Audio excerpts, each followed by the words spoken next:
Sure.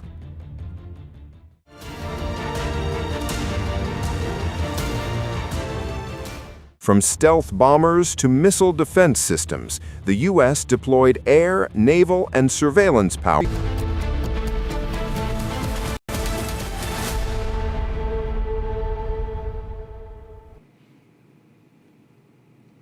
All right, welcome back. As promised, we go back to the war zone and get you some reports, ground reports from inside Tehran. This is not just pictures or footage of airstrikes, but how people in Tehran are living through our tie-up with CGTN. Take a look. I'm reporting from west of Tehran. Tonight we had a very difficult night because different areas of cities were targeted. Just behind me, you see northwestern Tehran. You see a big fire and a big plume of smoke. I don't know what exactly was targeted, but according to some reports, it was an oil refinery in northwestern Tehran. There are also some other places that have been hit. I see plumes of smoke everywhere in the city, north, south, east, west. And as I say, today we were under attacks in different areas of the capital of Iran. I'm reporting from west of Tehran. Tonight we had a very difficult night because different areas of cities were targeted. Just behind me, you see northwestern Tehran. You see a big fire and a big plume of smoke. I don't know what exactly was targeted, but according to some reports, it was an oil refinery in northwestern Tehran. There are also some other places that have been hit. I see plumes of smoke everywhere in the city, north, south, east, west. And as I say, today we were under attacks in different areas of the capital of Iran.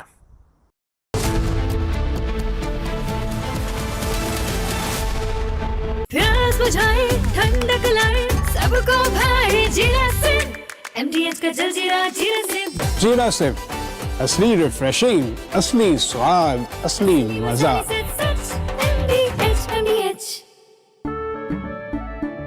केसरिया से मन जोगी हुआ रे, दिल झूमे देखो मतवारा हुआ रे।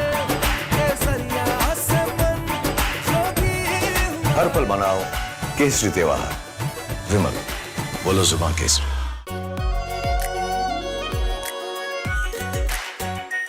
Are pure shahi paneer masala, delicious, healthy every day.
يا نعش اللي يشيل الشيعة سرجنا طاح المرتفع.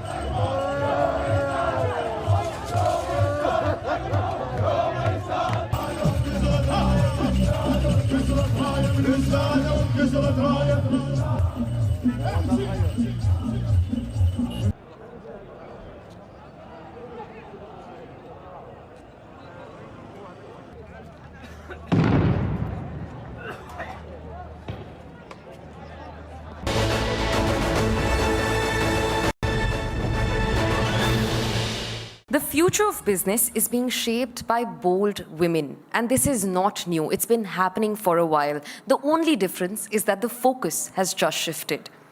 Please welcome Ratun Lahiri, the Senior Advisor at Unicorn India Ventures, the woman in finance.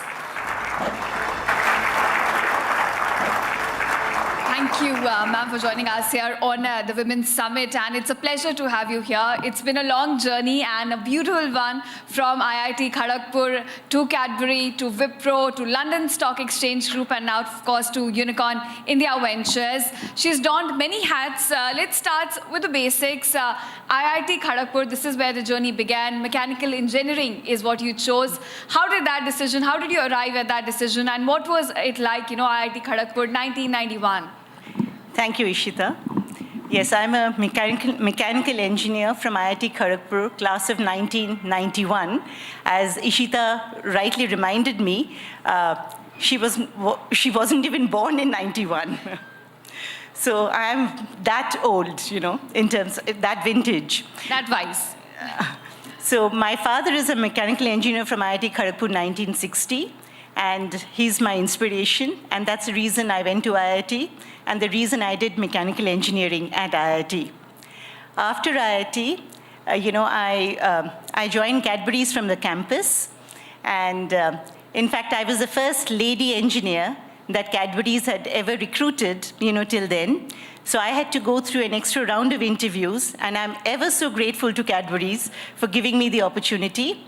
I had 3 wonderful and very interesting years with them. I remember in those days, we had a wonderful factory in Malanpur, which is an hour's drive from Gwalior, and it was built on total quality management, techniques, and right from the general manager of the factory to the shop floor worker, everybody was in uniform. I landed up in a rather colorful salwar kameez, I still remember, way back in 91, and I knew that I wouldn't be accepted. So I called the company tailor, and I said, how long will it take you to get me a uniform? And this is India, we do things, and the uniform was ready overnight. Next morning I went in boots, and navy blue trousers and a light blue shirt, I still remember, and a cap, and they looked at me and said, good morning, Sir G. So I knew that, the ice had been broken. Again, to cite another, interesting, anecdote from there, I remember we were installing, we were making some changes in the production line, and we usually stop production in the night shift, to do that. So I had come down from Mumbai, and, staying in the hotel and working night shifts. So I wasn't coming back to the hotel. And the hotel manager had called up the general manager saying that you have, out of concern, not much else, saying that, your young executive from Mumbai doesn't come back to the hotel at night. So those were very interesting times, but this is India, and India gives opportunities. So I had 3 wonderful years with Cadbury's, and then I went on to the Asian Institute of Management in Manila for my MBA. And I graduated from there with a gold medal and decided to get into academics. But then consulting was just starting, in India. And, I thought it was the best of both worlds, academics and, and business. So I joined consulting. And I worked in London with PricewaterhouseCoopers for a number of years. And then I went on to Wipro, where I looked after the banking business in UK and new business in Europe. And then I went on to the London Stock Exchange, and as you said. And then after that, I've been with Unicorn India Ventures for the last 3.5, 4 years. And this, in many ways, is perhaps the best, every part of my journey has been, unique. But I think I'm enjoying this part of my journey the most. Because this is a once-in-a-generation opportunity to be part of nation building, where we are all coming together to build an Atmanirbhar Bharat and Viksit Bharat 2047. And to see the entrepreneurs out there, to see the startup energy, to see the ecosystem, the startup ecosystem that we are building in India, the Indian way. Not defined by the West, but an Indian, startup ecosystem, the Indian way, is a dream come true. and it's being led and shaped a lot by women, I must say that. Right, of course, and we'll come to that, how the startup ecosystem is there in India compared to West, what is the role women are playing in here, but because you talked about your journey and how you changed the roles, you went from being an engineer to a consultant and then now an advisor. So how was it for you to change and adapt to these different roles specifically, because these are all male-dominated fields? That's very true. So, I have never really, it also has a lot to do with my upbringing. We are twin sisters, and I have never, heard my father, or for that matter, my mother, ever refer to gender, when we were growing up.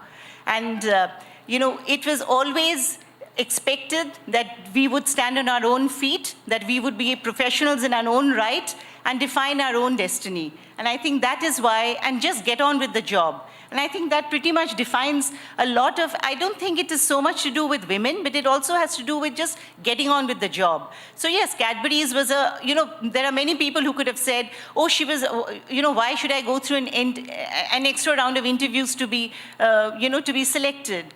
Well, it was, one just had to do it, and one did it. I was confident, that I would get selected. I wanted to get selected. That was a job I wanted. I went ahead with it. In Malanpur, for instance, factory, there was no women's toilet when I went in. And you just get on with it. I used to just close a men's toilet when I wanted to use it, and then that's it. You just get on with it. So I think that's a bit of it. Coming back to, to the consulting days in PricewaterhouseCoopers in London, I remember, we tend to think that, women in the West have it easier than India. Actually, not so. I think we are far luckier in India. We are better off in India in many ways compared to the West. I think, first of all, we have a large support system here, a family support system and health support system, which doesn't exist in the West.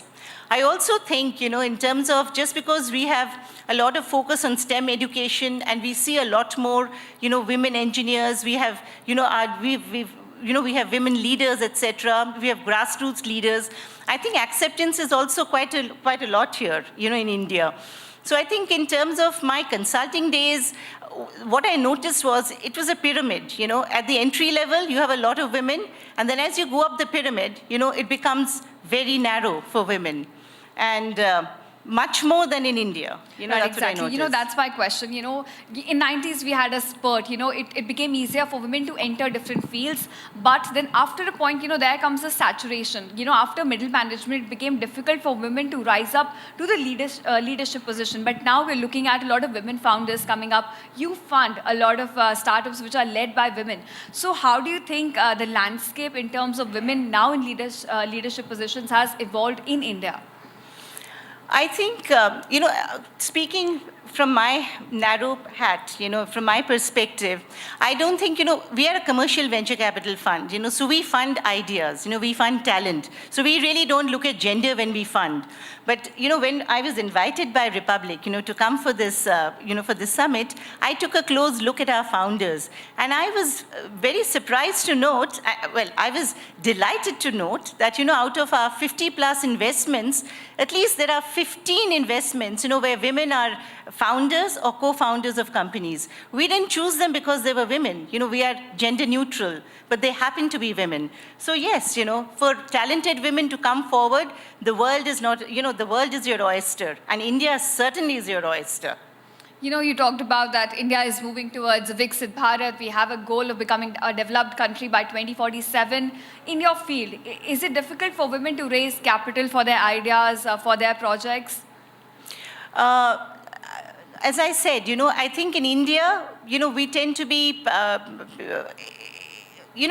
gender neutral in terms of funding talent. I mean, as long as the idea, has potential, the talent is there, we fund the idea, in terms of that. I don't think beyond that, we look and, we are a very early stage venture capital fund. So we actually really bet on the founder or founders, and to that extent, the content, matters, and I think the person matters, in terms of that. So that's all that's, All right. Now, going back to your journey, you talked about that when you joined Cadbury, there was no washroom for women. You had to share one with men. And in fact, even while you had to enter Cadbury as an employee, there was an extra round for you just because you were a woman. So these, basic challenges at every step. What keeps you going? I think it's just plain resilience, in terms of, and I think that's the bedrock of anything, and anybody in life. If one wants to get ahead, and again, it's not a question of being a man or a woman or, American, British or Indian or anybody else. I think if you want to get ahead, every successful journey is peppered with anecdotes where there are failures. It just depends, or there are setbacks. It depends on, how quickly you're able to get up, brush it off, and go forward. And that's the difference, I think, basic difference between, success and failure. I mean, if you face a setback, do you just sit back and say, that's it, I give up? Or do you get up and say, right, this has happened, tomorrow's a new day, and I go forward? All right. Now, you were talking about Indian women and the support they get from their family. Women, specifically when I talk about Indian women, they're more grounded, they're more risk aware. So in your field, does that help them to be better founders because they can take more calculated decisions and not a rash decision? They could balance the risks, the pros and the cons in a better way? That's a very good question, and thank you for that. Let me answer that in a broader way. Most venture capital firms in the West do not like funding, couples, as founders. So a husband-wife founder or co-founders of startups, they do not like funding. And to an extent, many venture capital funds in India, including ours, initially, were a tad wary, funding companies, which had, couples as founders. And then I did say earlier that we are redefining the Indian startup ecosystem our way, the Indian way. And we realized that there are brilliant companies coming to us, where there are husband and wife founders, and and actually there's a huge benefit to this in terms of, I've come here from Jaipur today, and we are about to announce investment in a company from Jaipur that's in the AI in the agri-tech business, a wonderful company. And we met the founders for the first time, day before yesterday, and I was pleasantly surprised to find, the lady. She is, firstly, the equanimity, the grace with which she came forward, and then I realized that she's part of an extended family, with 30 members of family in it, so it's a joint family that she heads, and she has time for business. And her decision making, we spent a long time with her, and I saw the maturity, the decision making, the impact that she has, and I thought to myself, wow, I spend a lot of my calendar year abroad. I see many very, very successful women, and I said, this lady can hold her own anywhere, and she's not the only one. We have many founders like that. I will give you another example. There's a company that we funded from our second fund called Dalchini, and I remember this because when we were meeting this company, before funding, she said to us, she's ex-Paytm, and she said to us that the first person who invested in her was her father-in-law. He came to her with a 1 crore check saying, I want you to found a company, I want to fund you. My father-in-law has also, invested in me. When I went for my MBA, I got a scholarship, of course, the ITC scholarship. There was a gap, we took a loan. My husband took a loan, actually. We were very young, early 20s. And he just came, he got to know that there was a 1 lakh shortfall, and he gave me a check for 1 lakh. I didn't want to accept it, but he forced me to accept it. I've never forgotten that. So when I see our women founders, being helped, like this, I say, what a country we live in. The factor of a stable ecosystem, that's not talked about a lot, but how that helps women founders a lot, especially in the time and age we're living in. My last question to you, you've had a wonderful journey, adorned many hats, right from Wipro, Cadbury to now, of course, Unicorn India Ventures. Your 2 cents on any 2 lessons that you could give to any women who wants to enter the field, at a time when there's a lot of growth, a lot of opportunities coming up. I think 2 things. One is resilience. Just keep walking. It's just 2 words, keep walking. However difficult the road gets, don't stop. You may stumble, you may fall, but just keep going. There's always a rainbow at the end. That's one. And number 2, courage. Courage of conviction. If you believe in something, just go for it. As I was just saying to you, Ishita, a little while earlier, we are, in fact, we've just announced, a 1,000 crore deep tech fund. It's called the IIT Madras Unicorn Frontier Fund 1. To fund deep tech research in India, deep tech companies in India. This will be companies in, like space tech, defense tech, semiconductors, etc. Everything that goes towards making a resilient, an Atmanirbhar Bharat and a Viksit Bharat 2047. And I can just, if I close my eyes, I may not live to see that day, but I can, India is a superpower, a technology superpower in the making. There is no doubt in my mind about it. The next breakthroughs in India, in technology, will come, in the world, will come from India. Because we today are funding companies, and companies led by women, and we are also very thrifty, where we are seeing it's not half the price, but a fraction of the cost, of companies in the West, in the US, in Europe. We are able to do the same technology, not just cheaper, but better. And the world is waking up to it. Ms. Lahiri, you're building the future of Startup India. You're funding companies that are going to decide how the country takes on as it goes towards its goal of becoming a Viksit Bharat by 2047. And we're really honored to have you here. Thank you for sharing your journey and your lessons with all of us here. Thank you so much. Thank you.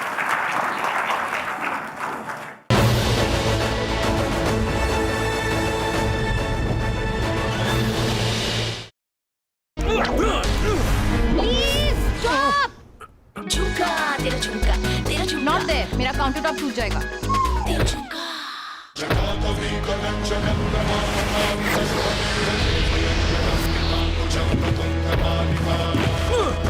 No.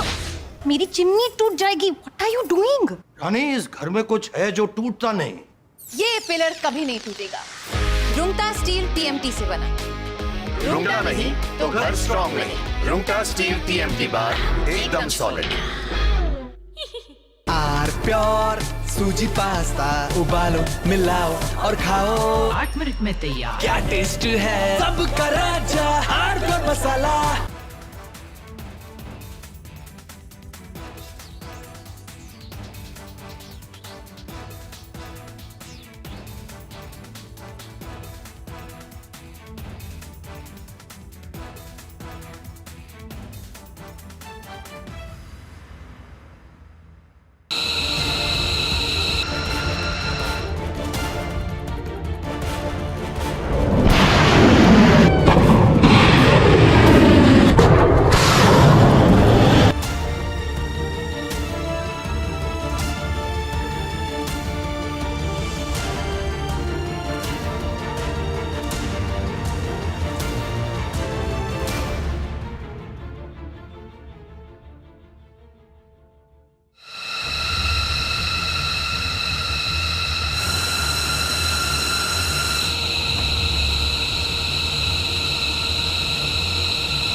U.S. Central Command began Operation Epic Fury at the president's direction. The goal was to dismantle Iran's security structure and remove imminent threats.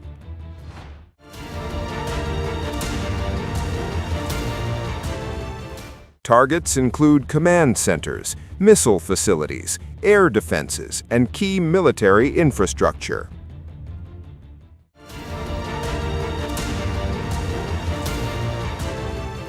From stealth bombers to missile defense systems, the U.S. deployed air, naval, and surveillance power across the region.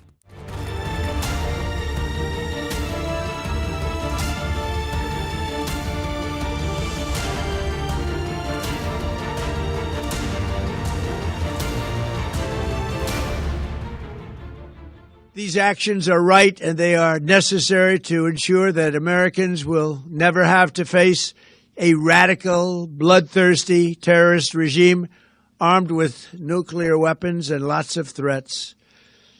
For almost 50 years, these wicked extremists have been attacking the United States while chanting the slogan, "Death to America" or "Death to Israel," or both. They are the world's #1 state sponsor of terror. We are the world's greatest and most powerful nation, so we can do something about what they do. These intolerable threats will not continue any longer. I once again urge the Revolutionary Guard, the Iranian military, police, to lay down your arms and receive full immunity or face certain death. It will be certain death. Won't be pretty. I call upon all Iranian patriots who yearn for freedom to seize this moment, to be brave, be bold, be heroic, and take back your country. America is with you. I made a promise to you, and I fulfilled that promise. Operation Epic Fury marks one of the most aggressive U.S. military actions in decades against Iran. Strikes are ongoing, warnings are escalating, and the Middle East now stands at a critical and uncertain crossroads.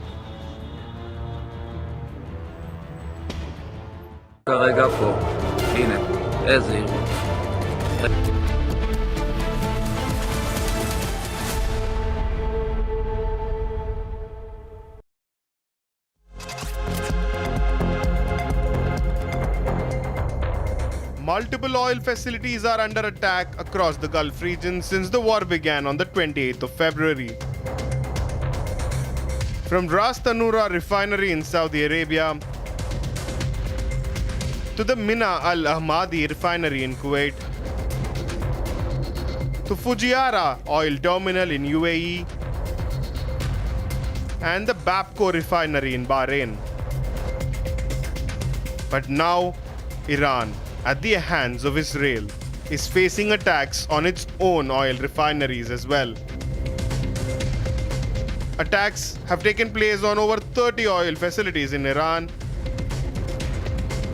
across multiple provinces in Tehran, Karaj, and Alborz.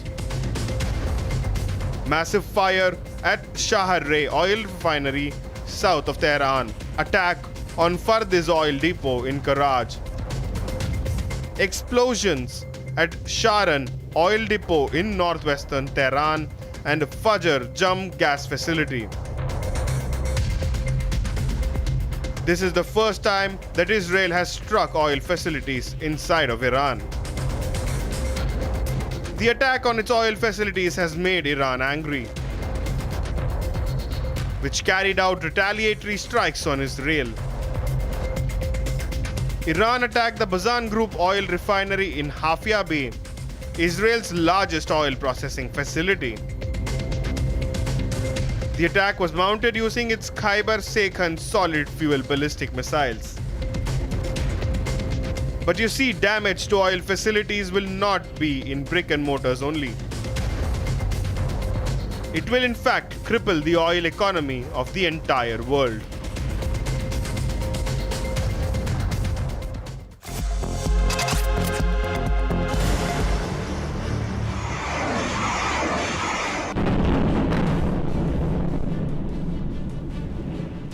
Accomplished more in 1 week than anyone thought possible. We've wiped out their Navy, 44 ships. We've wiped out their Air Force, every plane. We've wiped out most of their missiles. You see, the missiles aren't coming much anymore. We've also hit their manufacturing areas where they make the missiles very hard. Their drone capacity is way down. And we've hurt them where it hurts, including about every form of leadership you can have, we've wiped out. Their military is almost non-existent, if you look. We could hit their military itself very hard, but maybe we will, maybe we won't. We haven't made that determination.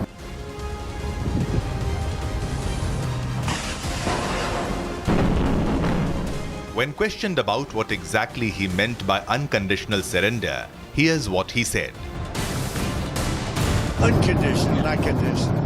I said unconditional. It's where they cry uncle, or when they can't fight any longer and there's nobody around to cry uncle. That could happen too, because we've wiped out their leadership numerous times already. So it's if they surrender, or if there is nobody around to surrender, but they're rendered useless in terms of military.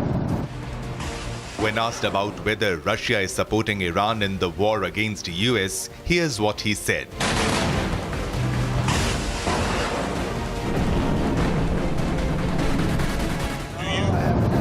I have had no indication of that whatsoever. If they are, they're not doing a very good job, because Iran is not doing too well.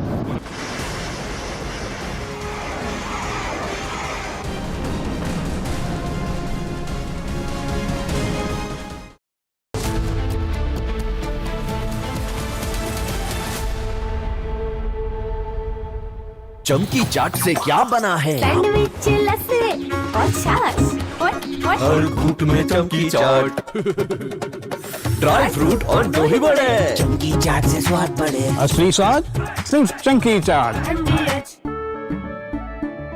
केसरिया से मन जोगी हुआ रे, दिल झूमे देखो मतवारा हुआ रे। केसरिया से मन जोगी हर पल मनाओ केसरी त्योहार। विमल, बोलो जुबान केसरी। थोड़े में ज्यादा स्वाद, यही तो है इसकी खास बात। वाओ मामा, क्या स्वाद है? अरे मेरे राजा, राजा pure masala.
يا نعش اللي يشيل الشيعة، سرتنا طاح المرتفع.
Asia's largest news headquarters,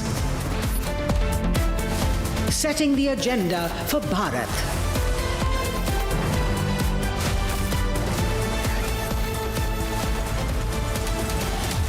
You're watching Republic.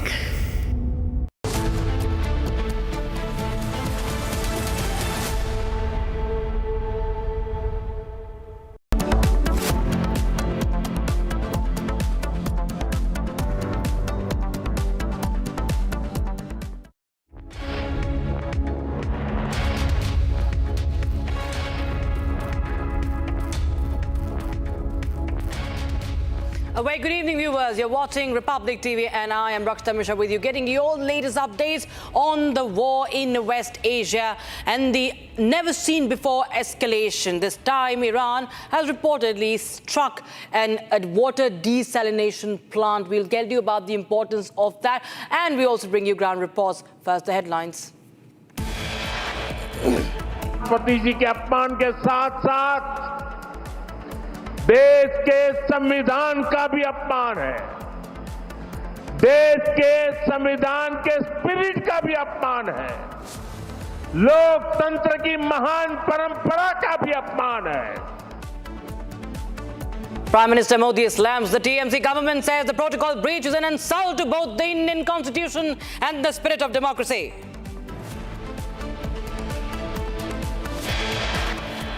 वो राष्ट्रपति पर टिप्पणी करने के बजाय कभी अपने कुकृत्यों पर सोचे. जो बांग्लादेशी मुसलमानों को अवैध तरीके से वोट का अधिकार देने के लिए धरना देना, इस पर कभी रात को विचार करे. Sharp attacks on Mamata Banerjee over protocol breach as BJP says that only infiltrators are now welcomed in West Bengal. West Bengal Chief Secretary pulled up over protocol breach. Home Secretary seeks detailed report by the evening.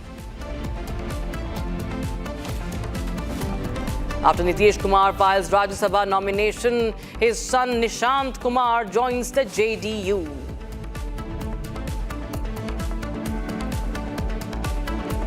The first set of passengers leave Israel after Tel Aviv's Ben Gurion airport that was partially reopened amid the conflict.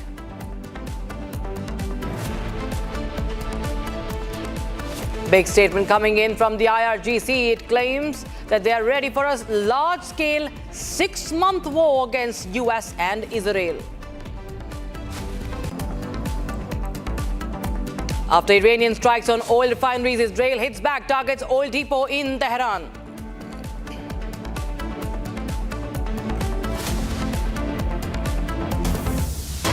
All right, we start with breaking news coming in. A massive plume of smoke continues to be visible, rising from the Shahran oil depot in western Tehran after last night's strikes by Israel. Massive fire erupted at the Shahran oil depot in Tehran after Israeli airstrikes struck the facility, sending towering flames, as you can see, and thick black smoke across the Iranian capital. The strike, which targets one of Tehran's major fuel storage complexes, marks a significant escalation in the ongoing US-Israel-Iran conflict and now enters a more dangerous phase with attacks on critical energy infrastructure. We've seen Iranian strikes on Aramco, on different oil refineries and depots, but now you have Israel also targeting the oil depot in Tehran, and you can see that huge deep black plume of smoke that clearly shows that it's oil, that's oil refinery or oil facility that has been set on fire due to the airstrikes conducted by Israel Air Force. All right, so day 9 of the war, no pause in the attacks and retaliatory strikes. Iran has already damaged various oil refineries located across the Gulf region, and now, in the latest, Israel has carried out attacks against the oil depots located in Tehran and other provinces like Al-Borz and Karaj as well. Take a look at this report.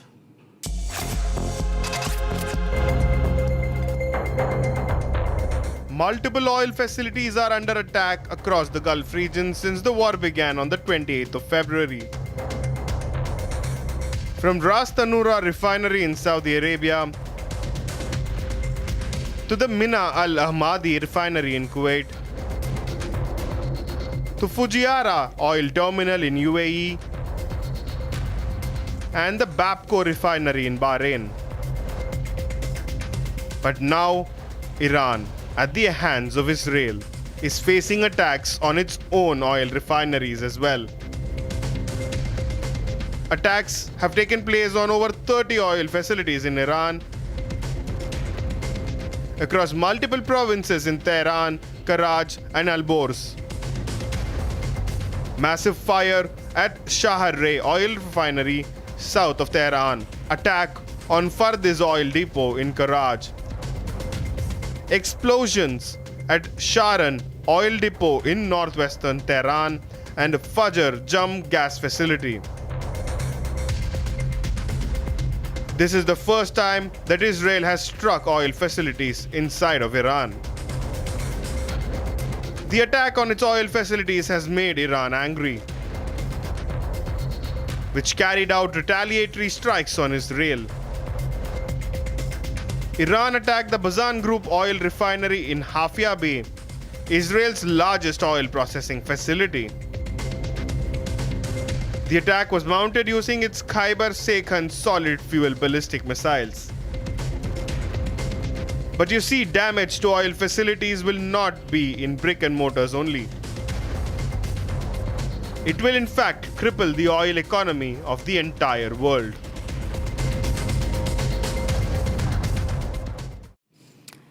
And Republic TV continues to get you exclusive ground reports from every zone. Here's a report from Tehran. I'm reporting from west of Tehran. Tonight we had a very difficult night because different areas of cities were targeted. Just behind me, you see northwestern Tehran. You see a big fire and a big plume of smoke. I don't know what exactly was targeted, but according to some reports, this was an oil refinery in northwestern Tehran. There are also some other places that have been hit. I see plumes of smoke everywhere in the city, north, south, east, west. And as I say today, we were under attacks in different areas of the capital of Iran. I'm reporting from west of Tehran. Tonight we had a very difficult night because different areas of cities were targeted. Just behind me, you see northwestern Tehran. You see a big fire and a big plume of smoke. I don't know what exactly was targeted, but according to some reports, this was an oil refinery in northwestern Tehran. There are also some other places that have been hit. I see plumes of smoke everywhere in the city, north, south, east, west. And as I say today, we were under attacks in different areas of the capital of Iran. And as the war in the Middle East escalates, Republic is bringing you ground reports now from Beirut in Lebanon that continues to witness strikes from Israel as the Hezbollah facilities are on the Israeli targets. Israel has ordered the evacuation of the entire Lebanese territory south of the Litani River and the entire southern suburbs of the capital, Beirut. The Israeli command declared the area as an open war zone where it can strike at will without prior warning. About 2 million Lebanese people live in the specified locations. Fatima is one of them. She took her van and 8 of her children and grandchildren to this government shelter in Beirut. More than 100,000 Lebanese citizens have so far registered their displacement. The government estimates multiples of that figure are still unregistered or in transit. The sudden surge of displaced people has put massive pressure on the government, which rushed to pause public education, turning schools and other government buildings into shelters. 7-year-old Zahra came here with her mom, leaving the rest of their family. Eager to play, she showed me her toys. I asked her if she wanted anything. She replied with a wide smile, a mattress and a pillow. 73-year-old Azhar Hussein came with one of her sons and 3 grandchildren. It's the second time they've been displaced since 2024. Crying during our talk, she didn't want us to film her face. In the southern city of Sidon, the scene is no different. Schools here have reached their maximum capacity. There's a tragic story behind each family here. Their biggest hope is to survive the war. Karaj in Iran, a fuel facility in Karaj is burning. after it was attacked by the Israeli Air Force day before, and the report suggests that at least 6 people were killed in the attack on the oil depot in Iran's Karaj city, as you can see on the screens. The US-Israeli attack on the Finace oil depot in the city of Karaj in the province of Al-Borz has killed at least 6 people, injuring 21. You can see that on your screens that massive plume of smoke. That's a mammoth plume of smoke that is again billowing from an oil facility that has been reportedly a target of Israeli-US strikes. This is now in Karaj, where we're getting the visual of, and you can see that the oil facility is all across literally on fire, and as the attacks and counterattacks continue. Now, Israel is signaling a more aggressive phase in its war with Iran. Prime Minister Benjamin Netanyahu says that Israel has an organized plan with many surprises for the next stage of the offensive, claiming that Israel and the United States have now near complete control of the Tehran's skies. He also warned Lebanon to disarm the Hezbollah or face serious consequences, claiming, even as Iran claimed that a civil industrial facility has been also has been hit for the first time in the war. Listen in.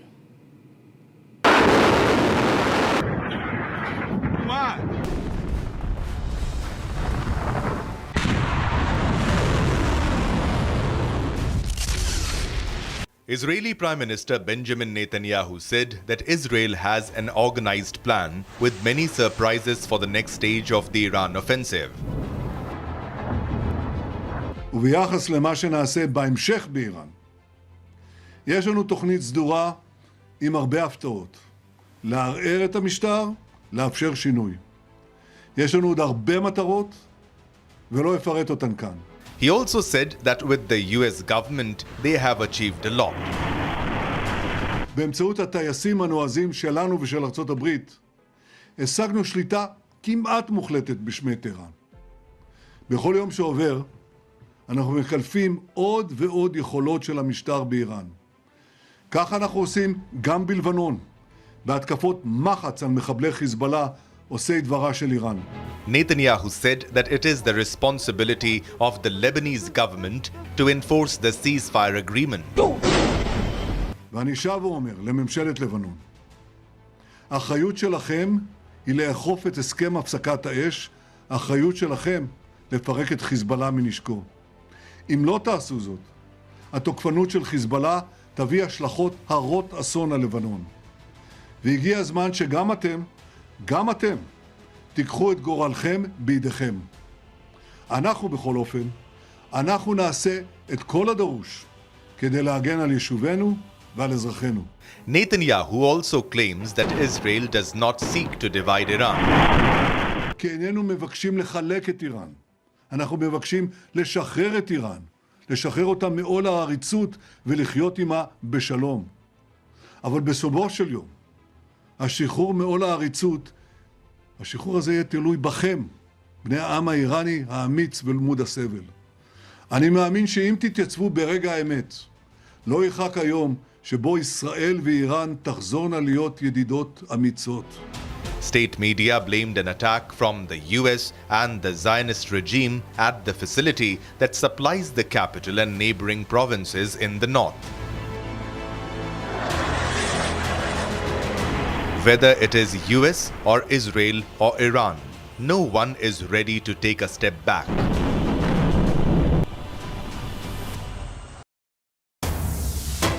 Right now, the Hezbollah claims targeting the Haifa naval base with precision missiles. The group claims targeting the city of Nahariya with drones for the second time today as part of the warning. So even 4 days back, we heard of these claims from Hezbollah.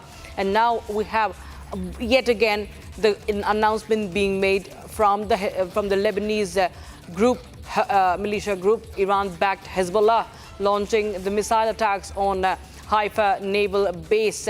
It's an Israeli naval base, and it says that it has targeted the naval base. That comes as a major escalation. In fact, now it claims it targeted Nahariya with drones. So this is one of the updates that we're getting in right now from Israel. And this is a city in Israel. We talk about Naharia, northernmost coastal city. And this is, of course, on target of the Hezbollah as claimed by the Lebanese group, the militia that is backed by Iran. In fact, this is a fresh attack. In fact, Naharia has been again targeted. What we also are getting reports that Iron Dome has intercepted also. But Hezbollah has fired fresh missile barrage at Israel and drones also over Naharia. So that's the breaking news we have right now. The sirens sounded in Naharia amid a Hezbollah rocket attack from Lebanon. Hezbollah ramping up its rocket fire on northern Israel, the Haifa base, on its particular target, specific target as well. In fact, Iran now accuses the US-Israeli forces of striking a vital civilian infrastructure. Iranian Foreign Minister Abbas Araghchi describes the strike as blatant and desperate. Watch this report. It's the 9th day of war. Israel and US have conducted many waves of strikes against Tehran, hitting key military infrastructure, air defense systems, missile launchers and communications systems. Iran Foreign Minister Abbas Araghchi has leveled a serious allegation against the US armed forces. An attack on a freshwater desalination plant. Abbas Araghchi warned that such attacks set a dangerous precedent. Araghchi added that attacking Iran's infrastructure is a dangerous move with grave consequences. As per Iran, the attack on the desalination plant has disrupted water supply to 30 villages. Concerns were raised about the humanitarian impact in the region. Iran's IRGC has also claimed to take revenge. IRGC claimed it struck the United States Jufair base in Bahrain. IRGC claims that it was the same base that was used to strike the desalination plant. All right, we have breaking news coming in right now. The Emirati Defense Ministry says that UAE's air defenses are currently responding to incoming missile and drone threats from Iran. So while we've seen Pezeshkian time and again trying to say that the Gulf countries, the neighbors, won't be targeted unless there is an attack, always, of course, conditions apply in his statements. But here we have another attack reported by the UAE from Iran. Defense Ministry of UAE says that there are missile threats that are being countered from Iran. And that's the breaking news we have right now. It's responding to incoming missile and drone threats from Iran, while the Iranian president on one hand says that it does not intend to strike the neighbors. We have UAE and Bahrain, likewise other countries reporting the strikes. UAE Defense now says that the Defense Ministry now says that it is responding to missile threats from Iran.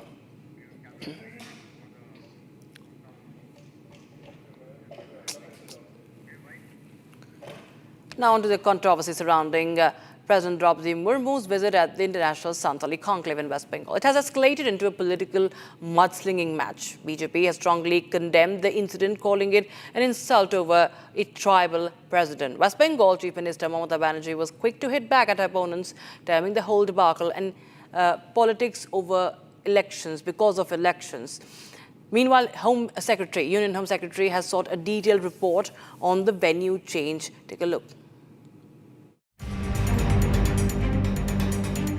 The recent incident surrounding the International Santal Conclave in West Bengal has escalated into a political row. The issue is being raised regarding the venue change of the event, where President Draupadi Murmu was the chief guest. Prime Minister Narendra Modi has sharply criticized Mamata Banerjee and called the incident an insult to the spirit of Indian Constitution and democracy. Draupadi Murmu ji Santhal आदिवासी परंपरा के बहुत बड़े उत्सव में शामिल होने के लिए बंगाल गई थी। लेकिन राष्ट्रपति जी और उस कार्यक्रम का, आदिवासियों के उस महत्वपूर्ण कार्यक्रम का, आदिवासियों का गौरव करने के बजाय टीएमसी ने आदिवासियों के संथाल लोगों के ये अत्यंत पवित्र और महत्वपूर्ण कार्यक्रम का बहिष्कार किया और राष्ट्रपति का बहिष्कार किया। वो स्वयं आदिवासी समाज से आती है। संथाल आदिवासी समाज के विकास के लिए उन्होंने चिंता की है। टीएमसी सरकार ने उस कार्यक्रम को बद इंतजामी के हवाले कर दिया है। साथियों, ये राष्ट्रपति जी के अपमान के साथ साथ देश के संविधान का भी अपमान है। देश के संविधान के स्पिरिट का भी अपमान है। लोकतंत्र की महान परंपरा का भी अपमान है। The BJP has also ramped up its criticism of the TMC government. Union Minister Ravi Shankar Prasad alleged that Bengal only welcomes infiltrators. ममता जी के राज में बंगाल में सिर्फ एक व्यक्ति का स्वागत होता है, वो है घुसपैठिए, आ जाओ, दरवाजा खुला है, तुम्हारा स्वागत है। याद करिए, सीबीआई जो जांच करने गई थी उनके डीजीपी के यहाँ धरने में बैठ गई थी करप्शन के आलोक को लेकर, जिसको कोर्ट ने सही नहीं माना था। तो क्या जुडिशरी, क्या प्रधानमंत्री, क्या चीफ इलेक्शन कमिश्नर, क्या इलेक्शन कमीशन, क्या विपक्ष, क्या मीडिया, सब पर ममता जी की सरकार और ममता जी के निर्देश पर विरोध नहीं, अत्याचार होता है।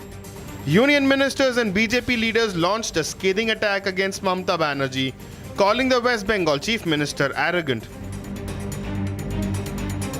This comes after President Draupadi Murmu publicly expressed disappointment with the West Bengal government during her visit to Siliguri. वहाँ का स्थिति थोड़ा इतना मुझे अच्छा नहीं लगा, तो मैंने सोचा जाके देखे। यहाँ तो बहुत अच्छा है, इतना बड़ा फील्ड है, यहाँ तो इतने सारे लोग आ सकते हैं, लेकिन पता नहीं क्या हुआ, क्या मन में समाया है उनका, वो जाने। लेकिन मैं बहुत दुखी हूँ, लेकिन यहाँ आके बहुत खुश लगा कि वहाँ के लोग, वहाँ भी लोग क्योंकि बहुत दूर है, वहाँ नहीं पहुँच पा रहे हैं। शायद उनके मन में था कोई ना आए और प्रेसिडेंट ऐसे ही घूम के चले जाए। आज उनका मन में ऐसा है तो फिर वो भी धन्यवाद है, क्योंकि जनरली देखा जाए तो प्रेसिडेंट आते हैं तो चीफ मिनिस्टर भी आना चाहिए, मंत्री भी आना चाहिए, लेकिन चीफ मिनिस्टर मैडम भी आए नहीं। लेकिन मैं भी बंगाल का ही बेटी हूँ, बंगाल में बहुत क्यों आने ही नहीं देते। ममता दीदी मेरे बहन भी है, छोटे बहन है, पता नहीं मुझे कोई गुस्सा किए होंगे, इसीलिए वहाँ जाके प्रोग्राम करा, कोई बात नहीं। Mamata Banerjee meanwhile hit back at the president and the BJP, terming it poll politics. It is neither the state government program and neither the state government is involved. So whatever happened, the organizer is the private party, and it is that instead of repeating that, please see that they may not be provide all good program for you. Whatever you can say, you can blame Bengal only because you targeted Bengal. Why? Congress's Udit Raj has also issued his remarks on the matter.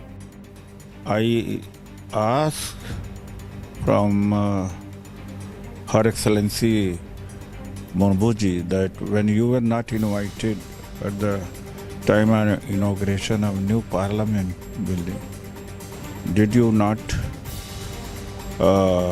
feel that your protocol was violated? Not only that, PM Modi entered the new parliament building with the actresses and journalists.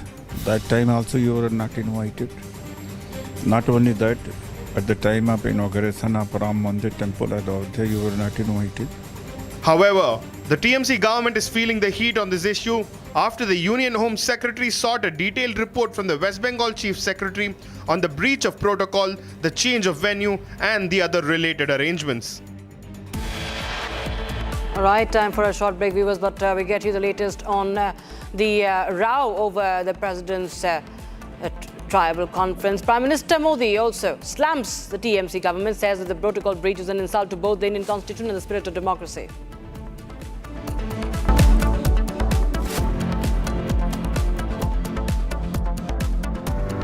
थोड़े में ज्यादा स्वाद ये तो है इसकी खास बात। वाओ मामा क्या स्वाद है? अरे मेरे राजा।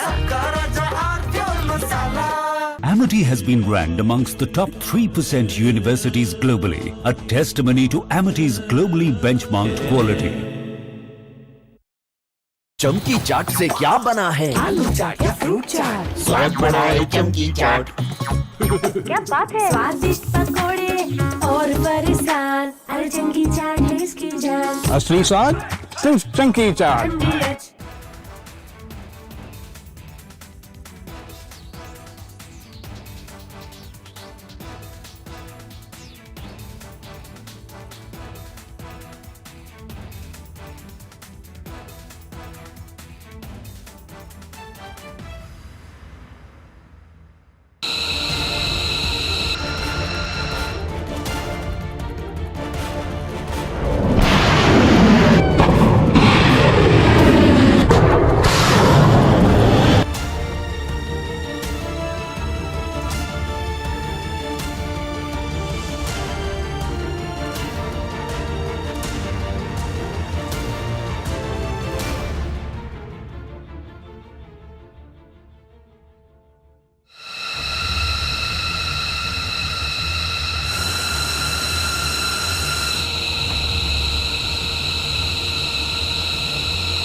Pure shahi paneer masala, delicious, healthy, everyday.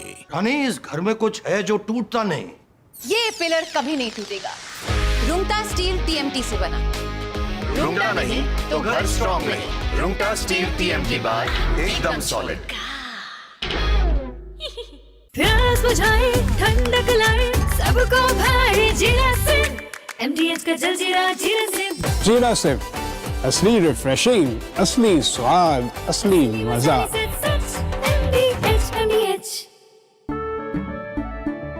केसरिया से मन जोगी हुआ रे, दिल झूमे देखो मतवारा हुआ रे। केसरिया से मन जोगी हुआ। हर पल मनाओ केसरी त्योहार। विमल, बोलो जुबान केसरी। आर प्योर सूजी पास्ता, उबालो, मिलाओ और खाओ। 8 मिनट में तैयार। क्या टेस्ट है सबका राजा, आर प्योर मसाला।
يا نحش اللي يشيل الشيعة سرتنا طاح المرتفع.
जी के अपमान के साथ साथ देश के संविधान का भी अपमान है, देश के संविधान के स्पिरिट का भी अपमान है, लोकतंत्र की महान परंपरा का भी अपमान है।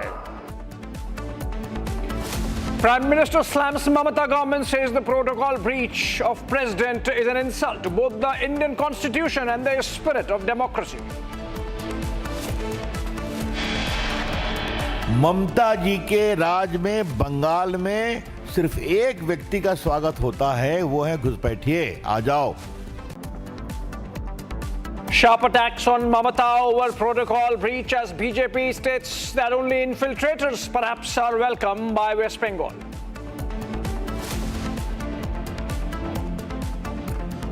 West Bengal Chief Secretary pulled up over protocol breach. Union Home Secretary seeks a detailed report by end of day.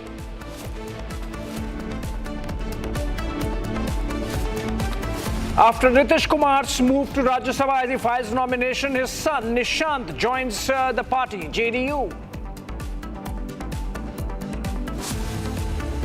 1,000-page report on Gen Z protests that took place in September 2025 submitted to Nepal's interim Prime Minister Sushila Karki in Kathmandu.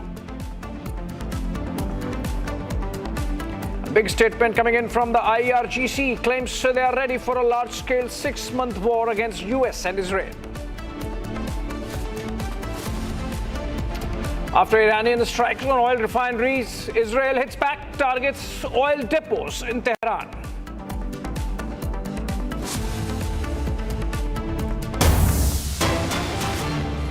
All right, friends, let's begin 6:30 p.m. live and breaking on Sunday with a breaking news development coming in from Bihar, where Chief Minister Nitish Kumar, still the Chief Minister of the state, is all set to embark on a farewell yatra. Or is it a farewell yatra?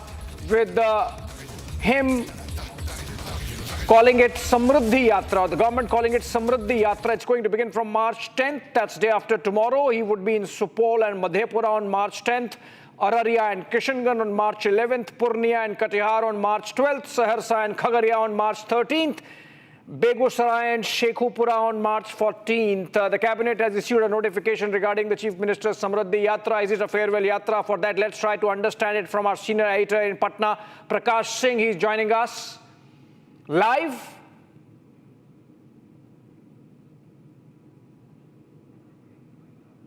Okay, not Prakash Singh. We have Sumit Jha joining us live for more on this. Sumit is reporting from Patna for our Republic Bharat channel. Sumit, ये बताएं, ये समृद्धि यात्रा जो है, ये क्या नीतीश कुमार की farewell यात्रा है? पूरे बिहार में जाएंगे क्या? क्या प्लान है? बताइए।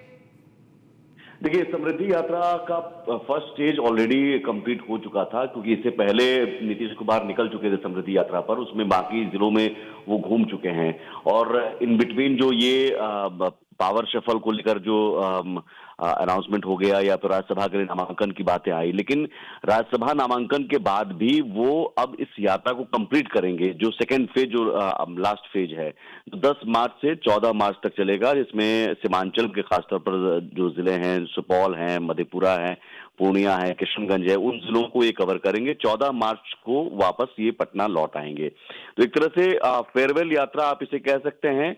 और साथ ही साथ कोशिश ये है कि संदेश दिया जाए, क्योंकि जब से उन्होंने राज्यसभा का नामांकन किया है तब से वो लगातार एक्टिव नजर आ रहे हैं, एक्शन में नजर आ रहे हैं, कई सारी योजनाओं का खुद निरीक्षण करने जा रहे हैं। तो एक मैसेज ये भी देने की कोशिश है कि जो खबरें हैं कि नीतीश कुमार की सेहत ठीक नहीं है या वो अनस्टेबल हैं, ऐसे में वो मैसेज देने की कोशिश कर रहे हैं कि हम अभी भी ठीक हैं और हम शासन चलाने के लिए अभी सक्षम हैं। लेकिन हाँ, ये मेरा एक डिसीजन था, जो पर्सनल डिसीजन था, जिसके लिए मैं राज्यसभा जा रहा हूं, और कोई ये वजह नहीं है कि किसी बीमारी की वजह से या किसी प्रेशर की वजह से मैं कुर्सी छोड़ रहा हूं। तो ये मकसद हो सकता है। और साथ ही साथ समृद्धि यात्रा का सेकंड फेज ये होना था, पहले 8 मार्च से होना था, लेकिन अब इसे 10 मार्च से शुरू करने जा रहे हैं नीतीश कुमार, जिसमें से 10 मार्च को सुपौल वो पहुंचेंगे सबसे पहले, उसके बाद फिर मधेपुरा, किशनगंज, पूर्णिया जैसे जिलों में वो घूमकर फिर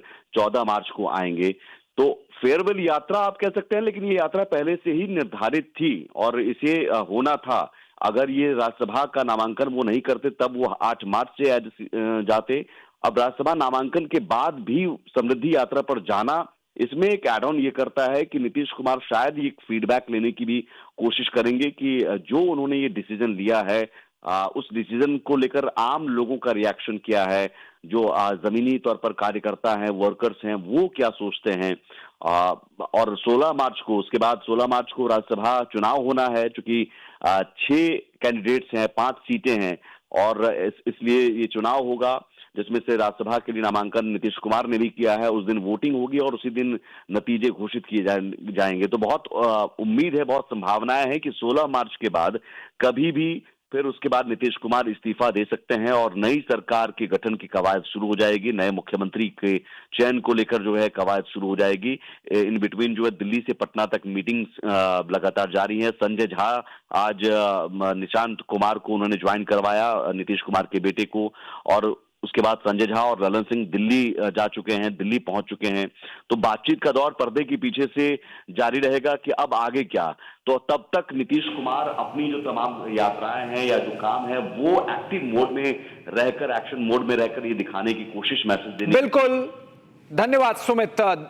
farewell come Thanksgiving come feedback come governance appraisal yatra seems like that, all rolled into one for Nitish Kumar there as he begins second leg of Samruddhi Yatra immediately after filing nominations for Rajya Sabha, which has been indication enough that Nitish Kumar might be leaving the Chief Minister's chair of Bihar after 20 long years. Moving on.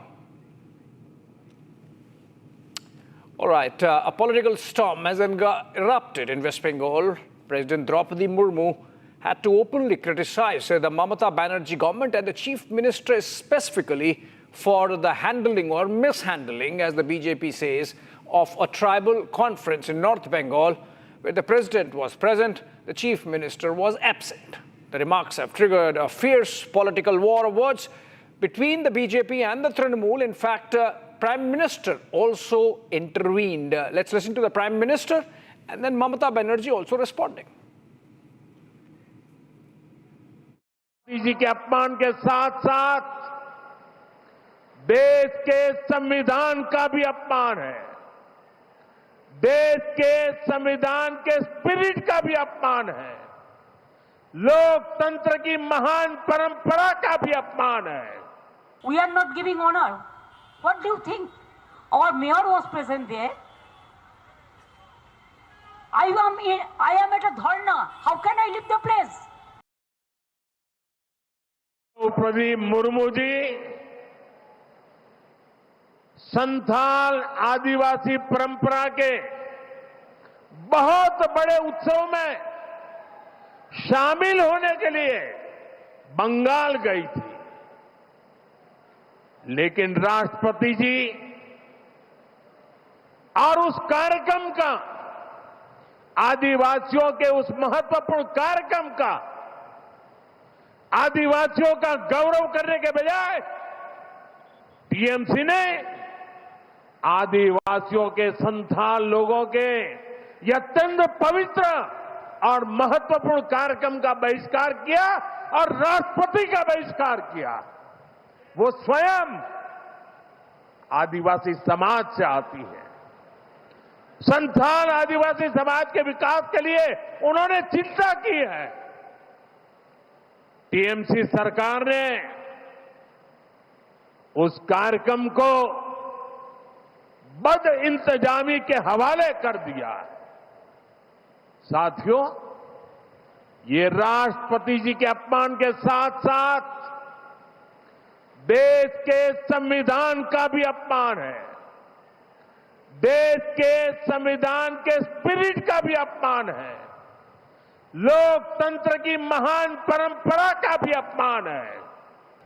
हमारे यहां कहा गया है, अहंकारे हतः पुष्टः समूलम च विनश्यति, यानी अहंकार में चूर व्यक्ति कितना भी शक्तिशाली क्यों न हो, अंततः नष्ट हो जाता है।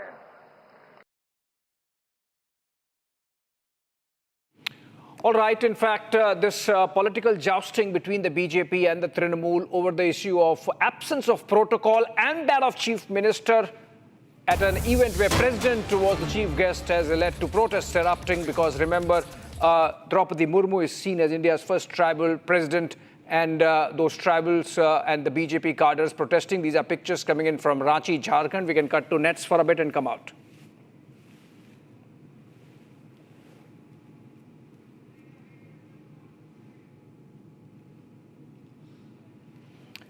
All right, protesters, essentially BJP cadre coming out, hitting the streets. These are pictures from Ranchi, the capital of Jharkhand, and these are state leaders possibly, and they are objecting to the manner in which the president has been treated. Remember, President of India was in Siliguri in Bengal, North Bengal, yesterday at an event where, as per protocol, typically when president travels to a state, chief ministers are present. Mamata absented. Her argument is that this was a private event and that the district magistrate was there, and Mamata, because she was busy at a dharna, she could not come. So that's the explanation or the clarification coming in from the Mamata government and the chief minister herself. Prime Minister has really hit hard strongly. We heard him earlier in a bit, and in fact the government has not liked the manner in which this is effectively being seen as a slight of the President of India and a constitutional office. In fact, External Affairs Minister S. Jaishankar has also chimed in and has made his comments through a social media post. He has said the utter disregard for the President's protocol in West Bengal is an unprecedented attack on the dignity of the highest office of the nation and must be strongly condemned. The incident also reveals the lack of respect that the TMC government has towards our tribal communities whose culture and heritage deserve the highest recognition. That's External Affairs Minister S. Jaishankar.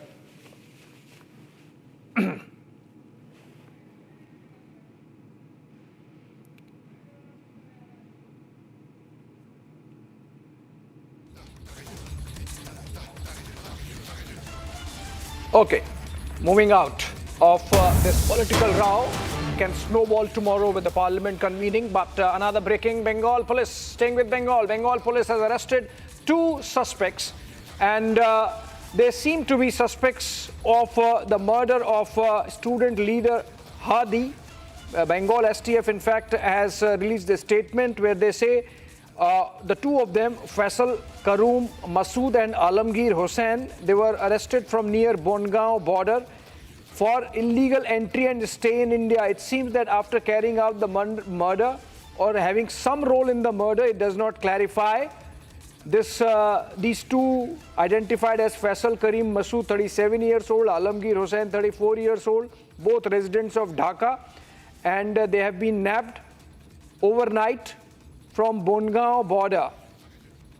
And during preliminary interrogation, it has been revealed to police by these two that they had committed the murder of Osman Hadi, a political activist of Bangladesh, and then fled away. They illegally entered Indian territory through the Meghalaya border and moved through different places in India and finally came to Bongaon, West Bengal, with the intention of crossing back into Bangladesh. A case has been registered. Obviously, they will need to be repatriated. There is a new government in Bangladesh. There are all attempts being made to reset the ties.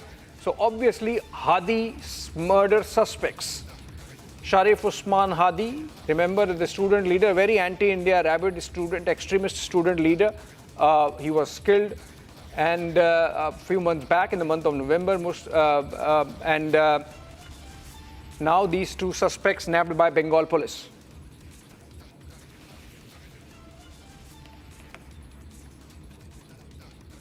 Okay, more breakings. We are keeping it fast-paced, and in fact, let's go back to the West Asia situation. With each day, the situation on the ground becomes more difficult for the people as oil refineries and oil storage tanks are hit. Spokesperson of the Ministry of Foreign Affairs of Iran has now made a statement and calling these attacks on energy infrastructure as intentional and damaging to the environment and climate. The criminal aggression by the United States and Israel against the Iranian nation through deliberate attacks on Iran's energy infrastructure has entered a dangerous new phase. These attacks on fuel storage facilities amount to intentional chemical warfare against Iranians. The aggressors, by targeting fuel depots, have released hazardous and toxic materials into the air. This crime directly poisons people's lives, destroys the environment, and endangers the lives of millions. The consequences of this environmental and humanitarian disaster will not be confined to Iran's borders. These actions simultaneously constitute war crimes, crimes against humanity, and genocide. That's a statement coming in from Iran. The Foreign Ministry of Iran, and they have objected to the manner in which energy infrastructure is being targeted, but this is not, they are saying, an attack on infrastructure, but on climate. And this is being called a toxic war. Okay, staying on the war situation, more breakings coming in as war in the Middle East escalates. Republic brings you exclusive report from Tehran. There is a report from the ground there in Tehran, how the people are getting affected with all this bombing. I'm reporting from west of Tehran. Tonight we had a very difficult night because different areas of cities were targeted. Just behind me, you see northwestern Tehran. See a big fire and a big plume of smoke. I don't know what exactly was targeted, but according to some reports, it was an oil refinery in northwestern Tehran. There are also some other places that have been hit. I see plumes of smoke everywhere in the city, north, south, east, west. And as I say, today we were under attacks in different areas of the capital of Iran. I'm reporting from west of Tehran. Tonight we had a very difficult night because different areas of cities were targeted. Just behind me, you see northwestern Tehran. See a big fire and a big plume of smoke. I don't know what exactly was targeted, but according to some reports, it was an oil refinery in northwestern Tehran. There are also some other places that have been hit. I see plumes of smoke everywhere in the city, north, south, east, west. And as I say, today we were under attacks in different areas of the capital of Iran. All right, more breakings. Staying with the war situation, Israel has now claimed that 400 targets have been hit in Iran over the last 24 hours. Overall, if you look at the 8 days war between the United States and Israel, they claim that about 3,000 targets have been hit, but 400 in the last 24 hours, which seems to be suggesting that the bombings have intensified and a lot of areas of Iran are seeing targeted bombings, bunkers being busted, military places associated with military infrastructure of Iran being targeted, and facilities in the mountains under the earth where Iran stores its missiles, and the drones stockpile or those places associated with Iran's nuclear program all are being targeted. These are pictures that have been released by the Israeli forces just a while back.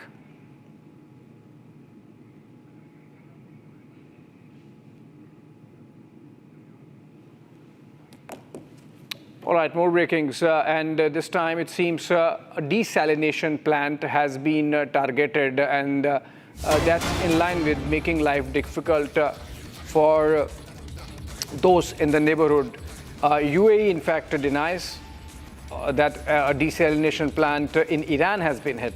But remember, Iran had claimed that it's becoming a humanitarian crisis and that civilian areas are being targeted, and the infrastructure which caters to civilian population for very basic human needs like water, drinking water, a desalination plant has been targeted. Remember, in the case of all these West Asian countries, specifically in the Gulf, almost 50 to 80% of their water needs are met by these huge desalination plants, as in the case of UAE, Bahrain, and Qatar, and Kuwait. So in the case of Iran, maybe a little less, but even Iran has those desalination plants, and it had claimed that one of those was hit by UAE, and UAE now saying that we do not target it. We have all taken all action, military action, only in defense, targeting the missiles and drones that have been coming their way, and not carried out a single offensive operation inside Iranian territory.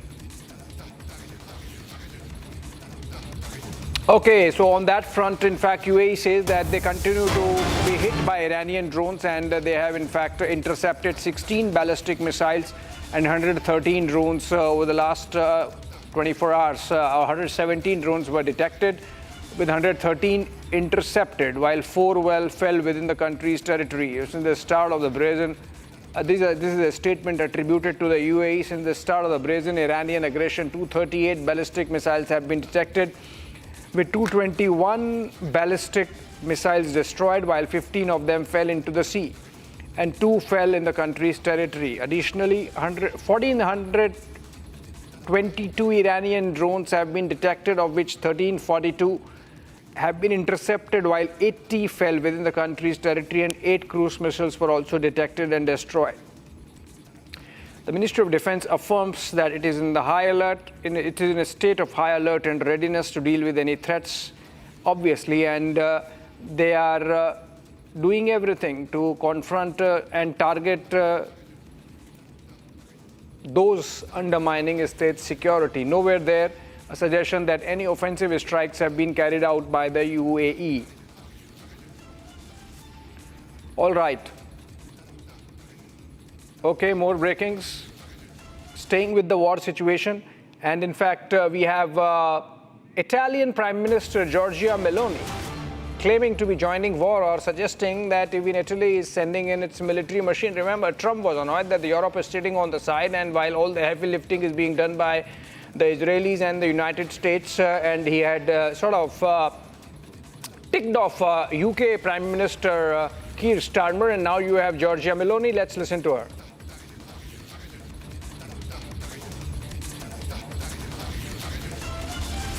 Diviso. In queste ore abbiamo promosso un confronto stretto tra Italia, Francia, Germania e Regno Unito, avviando un coordinamento tra 4 grandi stati europei per affrontare insieme questa crisi e per rafforzare l'azione diplomatica. Con il presidente francese Macron, il cancelliere tedesco Merz, il primo ministro britannico Starmer abbiamo condiviso la necessità di lavorare. Okay, so this is Giorgia Meloni speaking in Italian, and we have the translation. And in the translation, it comes out, she's saying that Italy also has sent in warships in the Mediterranean. So Italy also joining the war effort, howsoever symbolically, given the fact that when it comes to targeting Iran or Iranian territory or infrastructure, none of the European nations has really participated. They have made some noises of support, that too a couple of days after the war started, but ultimately sitting out of all action. Every European nation has been cold to the war effort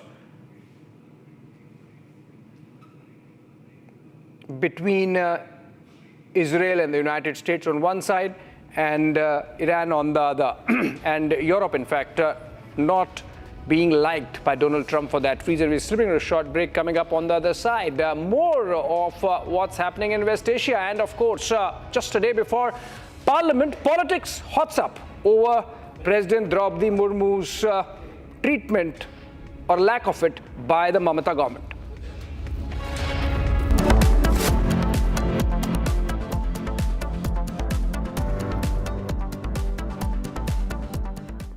चमकी चाट से क्या बना है? Sandwich लस्सी और छाछ और हर घूंट में चमकी चाट।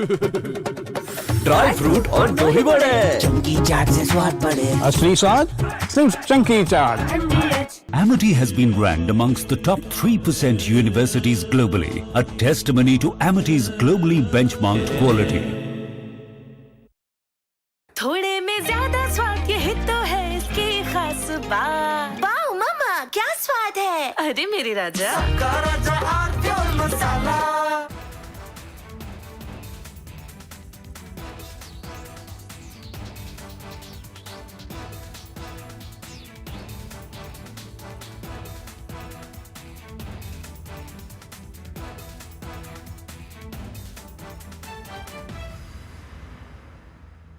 चमकी चाट से क्या बना है? सैंडविच लस्सी और छाछ और हर घूंट में चमकी चाट। अब बताओ स्वाद आया? आया। असली स्वाद सिर्फ चमकी चाट।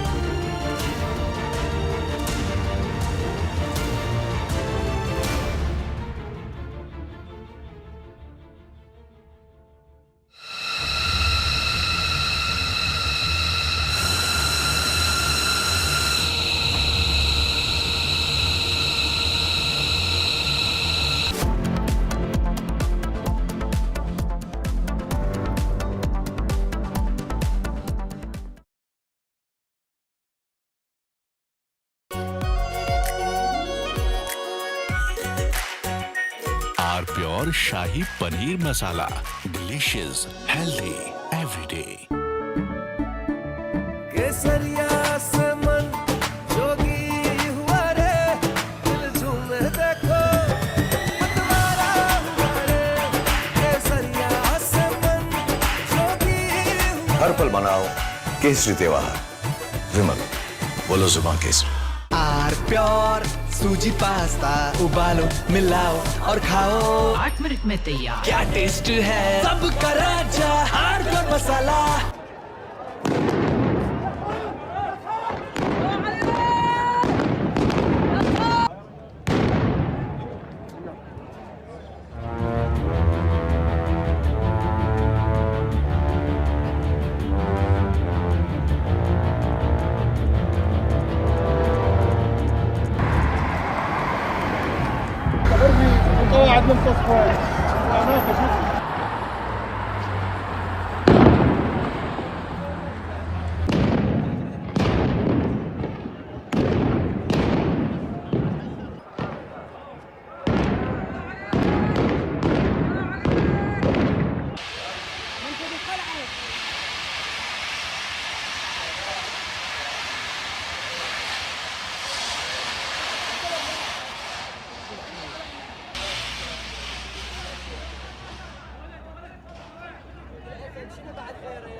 Very warm welcome to our guest, our legend of Indian football, Baichung Bhutia, along with our editor-in-chief, Republic Media Network, Arnab Goswami.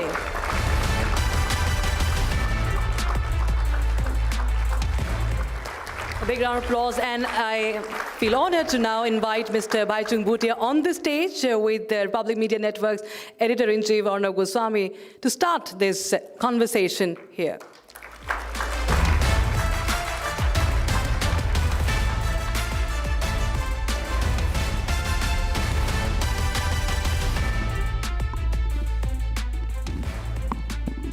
Thank you, Baichung, so much for coming, and thank you, Rakshita, for holding it so beautifully till now, and for that great introduction. Baichung, when you see all these visuals, today we have a lot of people in the audience, many of them youngsters, footballers sitting here with their Chelsea and Northern United t-shirts here with you, all very excited to see you. When you see your career in images like this, when you see like what, 30 years of football, 35 years of football in these pictures, right? How do you look back on those moments? Did you relate to any particular moment that we showed? We showed about 10 or 15 of the greatest moments of your career. We may have missed out quite a few, right? So what goes through your mind, Baichung? I think it's it's good to see some old videos of mine because I've retired in 2010, so it's already been 16 years. The years have gone so quick. So it's good to see some of the goals which I scored, which I myself must have forgotten as well. So it was good memory to come back. More than that, I think, I feel very, very blessed. Especially football in India is growing. During our days, I think it was nowhere where it is right now. Including cricket as well, I think not many sports person played any sport to make a career out being a sports person. And football was way far, behind in that. So looking at that, I think I feel I'm really blessed that whatever achievement I managed to achieve, I feel very blessed. And more than that, what I feel very proud is that when I look back at my footballing career as well, and I played professionally 20 years, and I played 16 years for India. And when I look back as well, even till today, when I look at a lot of players, or during my generation as well, I did not find that a player who's played, and I had that honor of playing for India in every age group. I played India for under 16, I played India for under 19, I played under 21, 23, and senior India. So I think that's something which I really cherish more than anything else, because I got that experience of playing all the age group finally to make it into the senior team, which not many players or any sports person get that opportunity. So just one question before I hand it to Rakshita. In these conversations, I want all people watching to have some takeaway, to understand something, to understand what it is that makes a person a legend. Was there one particular moment when you started football, when you realized that I'm special, I am better than others? Or what was that one thing that made you stand out? How old were you when that feeling came? Was it a goal, a moment, an opportunity? What was it? See, I think, for me, I think if as you said, if I have to suggest or advise something to take away from my entire career is, I think, the love and passion for whatever you do. And for me, it was football. And during those days, I come from a very small village in Sikkim, Tingitam. There were no roads, electricity at all. So football was something which I really loved. It wasn't forced by anybody. It was just that every kids in that village played. Football was the only sport during those days in Northeast and Sikkim that was played. And for me, more than anything else, it was sport that I really fell in love. I was very passionate. I was always dying to play football. If we did not get football as well, anything, we could make in the village with kids around through socks or some village fruit. We had a big one which we played. So the main thing was the passion to really play and, and that's how I think everything in life, once you're passionate, you're really into it, then you're ready to do everything, work hard, focus, discipline for that particular thing. So I feel that any kids across India today should be passionately be doing what they really love. If they're playing cricket or football or hockey, they should really love the sport. They should not say, I want to become Sunil Chhetri, Lionel Messi, Virat Kohli. They should really feel within themselves that they really love the sport, and I want to be, anytime I get any opportunity, I want to just be on the ground playing the sport. Enjoying the sport rather than having a big goal. If you enjoy the sport, the rest follows. But what was that one goal, that one moment? I want you to remember how old were you when you felt that, this goal was special? Was there a particular match, inter-school or inter-house, or Any one moment on the field that you remember from your youngest years? There wasn't a particular one moment that really made me that I should, play the sport and make a career out of it. But I grew up in that environment. My father was a village panchayat. My eldest brother was a very, very good footballer, and I used to watch them play. I feel very sorry that the kind of opportunities I got, if my eldest brother would have got it, I think he would have made it really big as well, because he was very, very talented, looking back right now. So I grew up in that environment. My father, being a panchayat in village, used to organize village matches within different villages. My elder brother used to, play. And just that villagers coming, watching, creating that environment. And as a kid, you wanted to, be there inside playing with them. So I think that was the main thing. There was not a single moment, one particular moment that said, my big break for me to really make a career in football was when I got scholarship through Sports Authority of India. That was very, very important for me when I look back today. When was that? This was in '86, because the government of India had just started Sports Authority of India that time. You were 10 years old. Yes, 10 years old. So they had started National Sports Talent Contest, which was giving scholarship to a lot of kids in different sports. How were you chosen? And I was the first batch to get scholarship. How did you get chosen? So I represented Sikkim. We played inter-school tournament in Sikkim. Through that school tournament, under 11 team was made to represent Sikkim, and then there was a national level tournament in Delhi, which we came. And there I performed very well. Our team did very, very well. We were the champions there.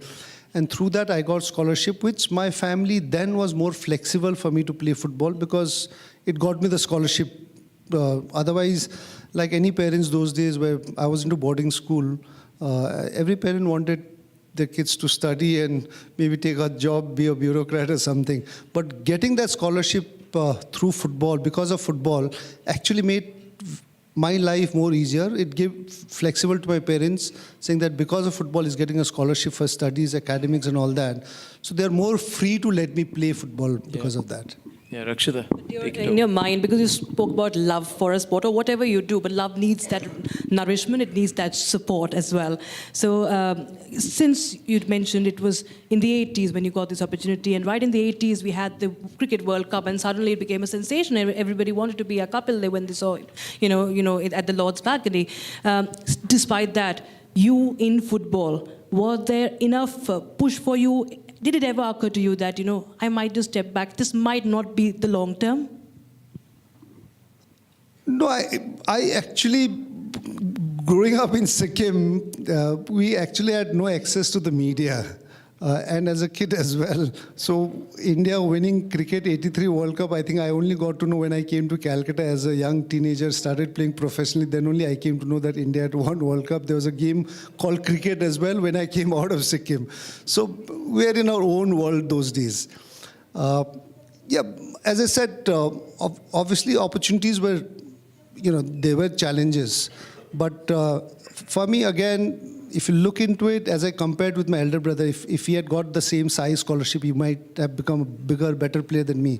So I got that break. I was fortunate. That generation, I think the schemes had started. And sometimes it's important that a lot of your talent, hard work is important, but also the timing is very important, I feel, in life, to be there at the right time. So that happened with me in football. So it made things much easier. But yes, again, Sai, obviously the intentions were very, very good to create India more sporting as a nation that time. But a lot of times, I think there are a lot of schemes within the government. The intentions are right, but implementation on the ground level is a big question mark till today as well. So a lot of schemes with sports that comes in, I think there have been great intentions, but there have been a lot of flaws in bureaucracy and all that stuff that happens. To get the right implementation going is a big, big challenge. Perhaps it's still continuing somewhere? It is, because if you look at Sai as well, I think it was a great initiative what the government had taken, but it wasn't a planned, for a sports like football, it is a bit challenging. For an individual sport, you can still give scholarship and, train that kid and go in. So we had coaches. Obviously, coaches those days came from Sai, which was NIS coaches. But even the coaches, I don't blame them, because they were also not, trained or given that kind of experience or exposure. Now today in football you have license done, you've got AFC, FIFA license, coaches go through a lot of training, coaches are also trained and educated. So we didn't get that kind of knowledge with what the coaches would have. And to select only 3-4 boys in football, which is a team sport completely, and put them in a certain academy and leave it, then it becomes very challenging. And then you're going into a boarding school, they give a scholarship, we are put into boarding school. Now boarding school, what happens is anywhere around boarding school in the hills, you have seasonal sports and kids are not there only for football or they're there for academics as well. But during the season, you've got to play athletics, you've got to do basketball, you've got to do, other sports as well. So then you don't get a lot of players to play during the season time. So you only have 3 or 4 players. But good thing with Sikkim, most of the kids studying, their only sport was football. So we had that. So a lot of other kids who were under the scholarship in different parts of the state, we could see that they were struggling to get more players to come and play. And football is a complete team sport. So when you train, you need to train as a team. So those things were missing in some parts of Sai scholarship. You're so humble, you're making things seem so easy.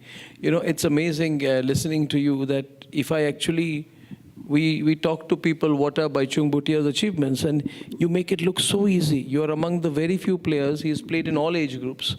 Under 16 for India, under 19, under 21, under 23 and senior national, 1. You're the only player in the country to own your own football club, which is United Sikkim FC, right? And which has gone on to play the highest league in India, which is the I-League.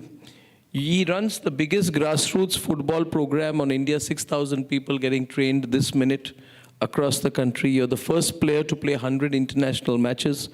You're the first person to sign from India to sign a professional contract with Bury FC, which is the European club.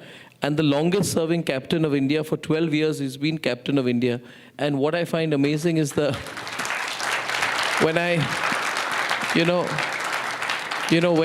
you meet a legend, you know what makes a legend? He doesn't show off. He makes it look very simple. And he's sure of himself. He's not trying to say that I thought I was super talented, I had a great impact, I remember that goal. I put in all the questions to him. But he said, no, I just love the sport, and he makes it so easy. So I think you're a great guy because you're a humble, good person with a fantastic smile, by the way. Very charming. Very charming. I think there are 2 people from Sikkim across the whole country. Many of you don't know the first person loved across the country, Denny Denzongpa. And Denny Denzongpa, my generation knows Denny Denzongpa. Very handsome man, right? And the other very handsome player with a big smile. So proud of you. How did you get into East Bengal? Tell Rakshita and me the story. See, don't make it look too easy. Because I know I just played and I love the game and I got into East Bengal. Don't say like that.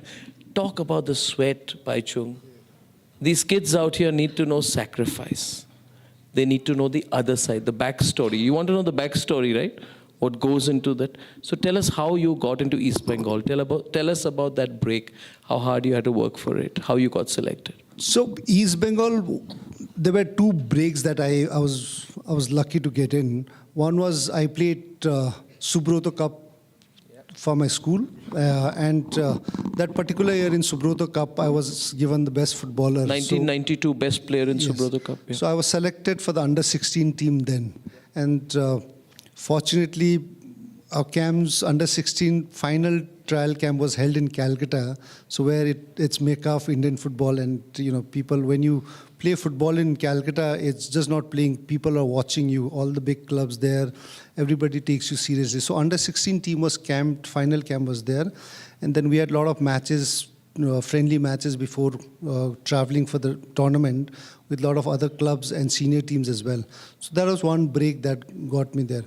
Second was during the same year, I represented Sikkim in under-16 national, sub-junior nationals, and yeah. So the Sikkim that year, I think Football Association was supported by State Bank of India.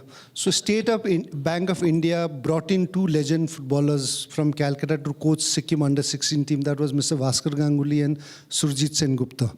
And since we were training, we were in the camp under Bhaskar Ganguly and Mr. Surjit Sen Gupta. So they saw me playing, and Mr. Bhaskar Ganguly and Surjit Sen Gupta actually referred me to East Bengal officials saying that there's a 16-year-old boy here. He's very, very good, so you should sign.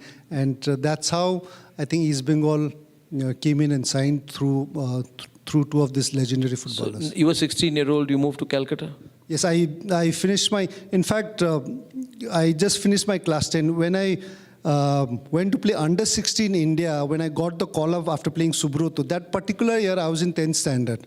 So I was supposed to give my ICSE, and the call up for the Indian under 16 came in. And then it was very difficult. When it came in, I was very, very excited. But for me, getting a call for India under 16 was a massive thing, and that was what I've been dreaming for. So I said to my parents, I'm going to drop class 10 because, you know, I want to go for this camp, get selected, and play for India. My parents were quite against it. Then I spoke to my principal, was very supportive in that time. So I dropped 1 year of my ICSE to go and do the trials for under 16 India. Then came back next year, repeated my 10. And then after after finishing my 10 ICS exam, I left straight to join East Bengal to play professionally completely at the age of 17. Oh, and, you know, talking about East Bengal, that iconic moment, you won't forget that hat-trick, you know, that derby at the Salt Lake in front of, I think, 100,000 people in the crowd. And it was the derby. It was East Bengal versus Mohan Bagan. What was that moment like when you got that hat-trick? I didn't realize till the time I had actually scored hat-trick, because now East Bengal, Mohun Bagan are the biggest club in India. They are 100-plus-year-old clubs. And these clubs are iconic clubs. And when you play for East Bengal, Mohun Bagan, you're just not playing for a club, you're playing for the legacy. And people here in India, they follow football, but you need to know the history of these two clubs. These clubs are, I've seen football in Europe, I've seen Man U play live, Arsenal, Real Madrid, but you would not get bigger supporter than East Bengal, Mohun Bagan.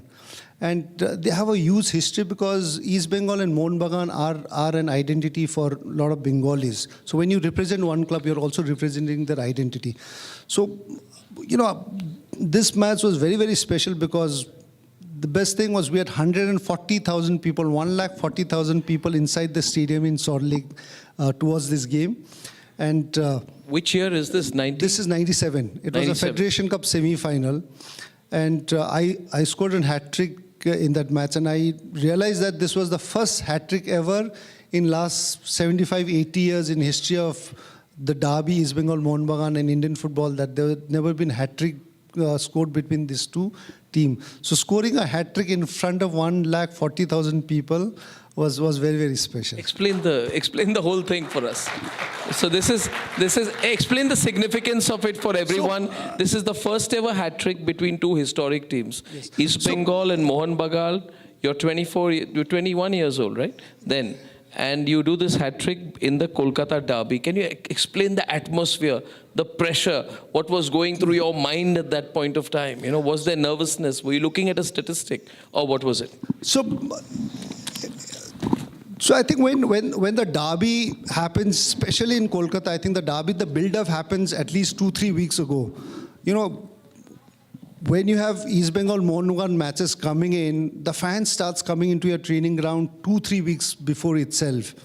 And then amount of pressure and amount of excitement that is built, the pressure goes to the players as well, because that's one match both the fans don't want you to lose. And it's for both the playing side players not to lose. You might not win the tournament, but you have to win this match. That's the kind of pressure you have. So for East Bengal, Federation Cup was something which we are very, very unlucky with. We had never won it. In fact, maybe won once or twice in last 56 years of club history. So there was a tournament which we are known for not winning it. And Mohun Bagan had a history of winning this title very easily or number of times. And the build-up also, because we had two of the biggest and the most legendary coaches coaching East Bengal and Mohun Bagan. We had P.K. Banerjee with East Bengal and Amal Datta for Mohun Bagan. They were the top coaches during those days. And the entire build-up was very, very huge, massive. And that's how, the kind of turnout which we saw in the stadium also was lot out of the ground, because Mohun Bagan those days had a very, very good team and they were actually doing very well. So we were going into this match, we went as an underdog. So yeah, so entire build-up for this match, because of Mr. P.K. Banerjee and Mr. Amal Datto during that time, it was also just not battle for East Bengal Mohun 1, but it was also between two of the legendary biggest coach in Indian football. So I think those build-up happened, and yeah, that's how we had a massive turnout. How did your parents react then after the? In fact, my parents did not really see. They were in village, so I don't think they got to see that this is 97. So television was just coming in. So I don't think the cable had actually reached out. It might have come to Gangtok. It was shown in Star Sports those days. But they couldn't. I don't think they saw it. And even if they saw it, they were not. I was also not aware of how big East Bengal Mohun Bagan. I've heard that the biggest club. I'd seen them before as a kid when I'd come to Calcutta to play school level tournaments. I'd seen 1 or 2 matches of them. The kind of fans, supporters they had. But I didn't realize till the time I started playing for them how big a club it is. What legacy the clubs have, what history the clubs have. So then you realize that it's something really big when you play for them. So, Baichung, what was it like going to play outside India? How did that happen? You're the first, you made this historic move to Bury FC. You became a part of a European football team, right? What did that symbolize for you? How did you get selected? And what was the whole experience of playing in Europe like? So for me, I had already played in the highest level in India, because I had already played for the senior national team. I was playing the highest league. I was with the biggest club in India, East Bengal. I played JCT in between. So for me now was, when I played the highest level in India, I played for the national team. I wanted to now experiment and try and test myself to really go abroad. And every footballer, obviously, around the world today would want to go to a few countries, which is England, Italy, Germany, Spain. And obviously, like any footballer, I wanted to go abroad, especially England, and try and see that if I can really, test myself and reach that Premier League level.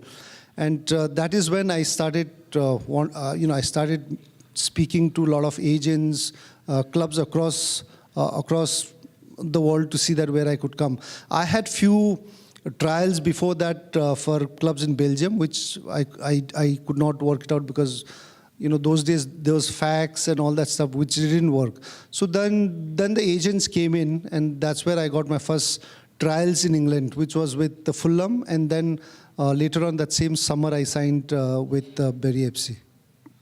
What's the difference did you see when you playing at the national level in India and when you go abroad? Because you said that everybody wants to play abroad.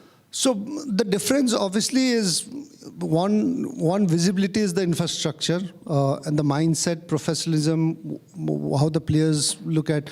And when you're playing football there in Europe, you're just not playing, as I said, if there's a school tournament in Europe, there are 20, 30 scouts of different clubs coming in watching it.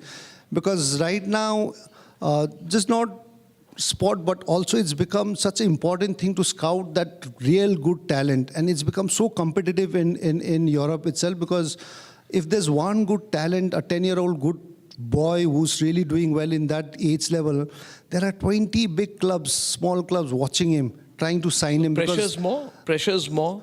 I don't think there is deliver for you. Was there pressure on you to deliver? For me, yes, there was pressure. Tell me about the pressure. For me, you made a big name in Indian football. I was already playing. I was playing for the national team, already almost captaining there.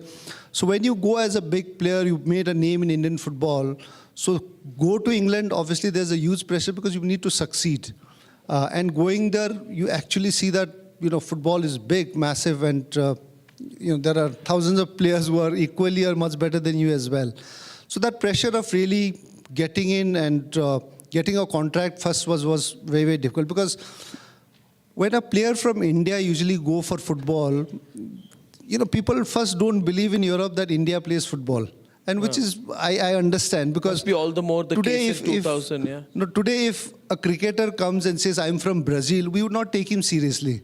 Like, how can you play cricket in Brazil? Brazil is not known. Nowadays in this World Cup, you have cricketers from Nigeria also and USA and all over the world. That was the difficult part which I had to face, because when I said I come from India, people in Europe just did not believe that you play football, and they were not actually sure that India plays football. I said, yeah, it's really massive, the sport is big.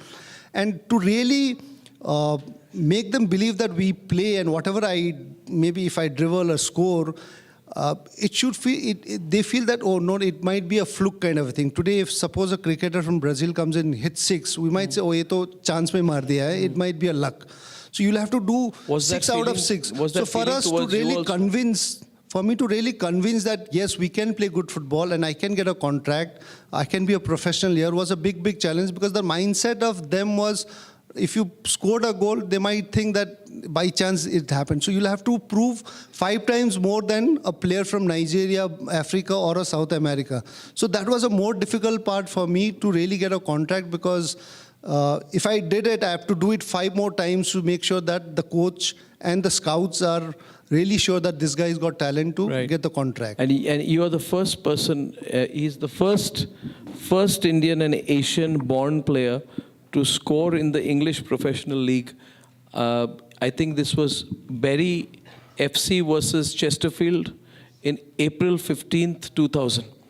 And that was the first time you scored that goal. Tell me about that goal.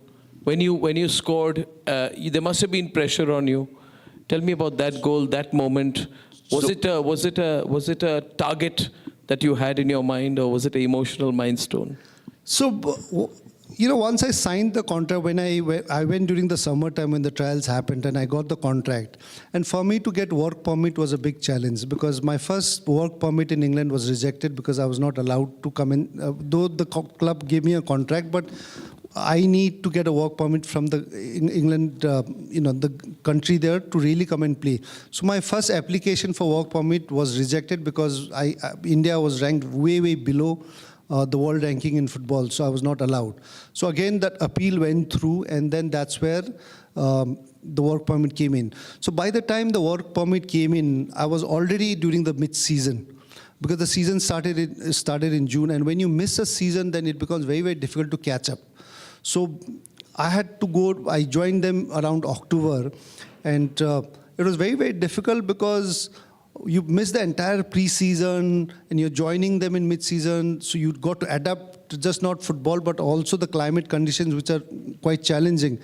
So just to get and settle was a big issue for a couple of months. And then obviously once you sign, there's expectation of family, friends, everybody, and media in India. Where I'm going, every step has been watched when I'm playing, and I was not getting start. I was working on my fitness to catch up with the professionals. Did people say you took the wrong decision? Was there criticism? There was, because tell us about it. See, because people expected that when I go there, I would start the matches, and I did not sign in Premier League. It was just below the Premier League. And people expected that, obviously, the success what you have in India, people start imagining that I might get the same success, which is not going to happen. And I was prepared for it.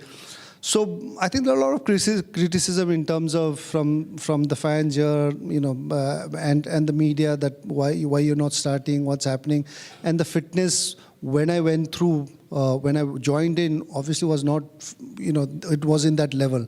So catching up with fitness and all that became more challenging. So for me to break and start getting into the team was once a big fight. So slowly with the fitness, everything, I got into the team. Then I was not in the starting 11. I used to come most of the time. I used to come in the second half. And this particular match was very, very important, my first goal, because as a striker, it's very important that you need to score goals, because strikers are known only for goals. If you don't score goals, then you're completely benched out. And there are other 5-6 international players waiting, to take that position, because there are already 2 playing, and then there are other 3, along with me, 4 strikers are sitting on the bench to take that position. And there are some good players signed up from different parts of the world. So that competition was there. And for me to get that first break, first goal was very important. That really actually gave me so much confidence. Describe the goal. Describe it. I'm sure it's there etched in your mind quite clearly. So for me, obviously, getting my first goal was so important because, first of all, to get fit into the team, get into the team was itself a challenge because I joined in the mid-season. So once I got my break, I was getting into the team. I was coming in second half and was playing decent, okay enough. And to get that first goal was so important because it really lifted my confidence because I was known as a striker scoring goals. And when I got my first goal, I think from then on, things became much more easier for me to go into the next game and the confidence level. And my second goal, in fact, didn't come too far behind. For my first goal, I had to wait at least around 10 matches, 8 to 10 matches to score my first goal. But my second goal after that just took around 2-3 games. So for players, I think for any strikers or any footballer, if you can score for a scorer, that confidence is very much important. And I think everything is at the end, it's a mind game. If your mind is confident, you feel that you're good and positive, I think you can achieve. And that was very important for me to get that first break. Tell us about this mind game, because I think that is the key. There are times when you're down and out, injuries, getting limited matches, even the wait, as you just mentioned about, getting the visa across, the debut, and, you had to wait quite some time.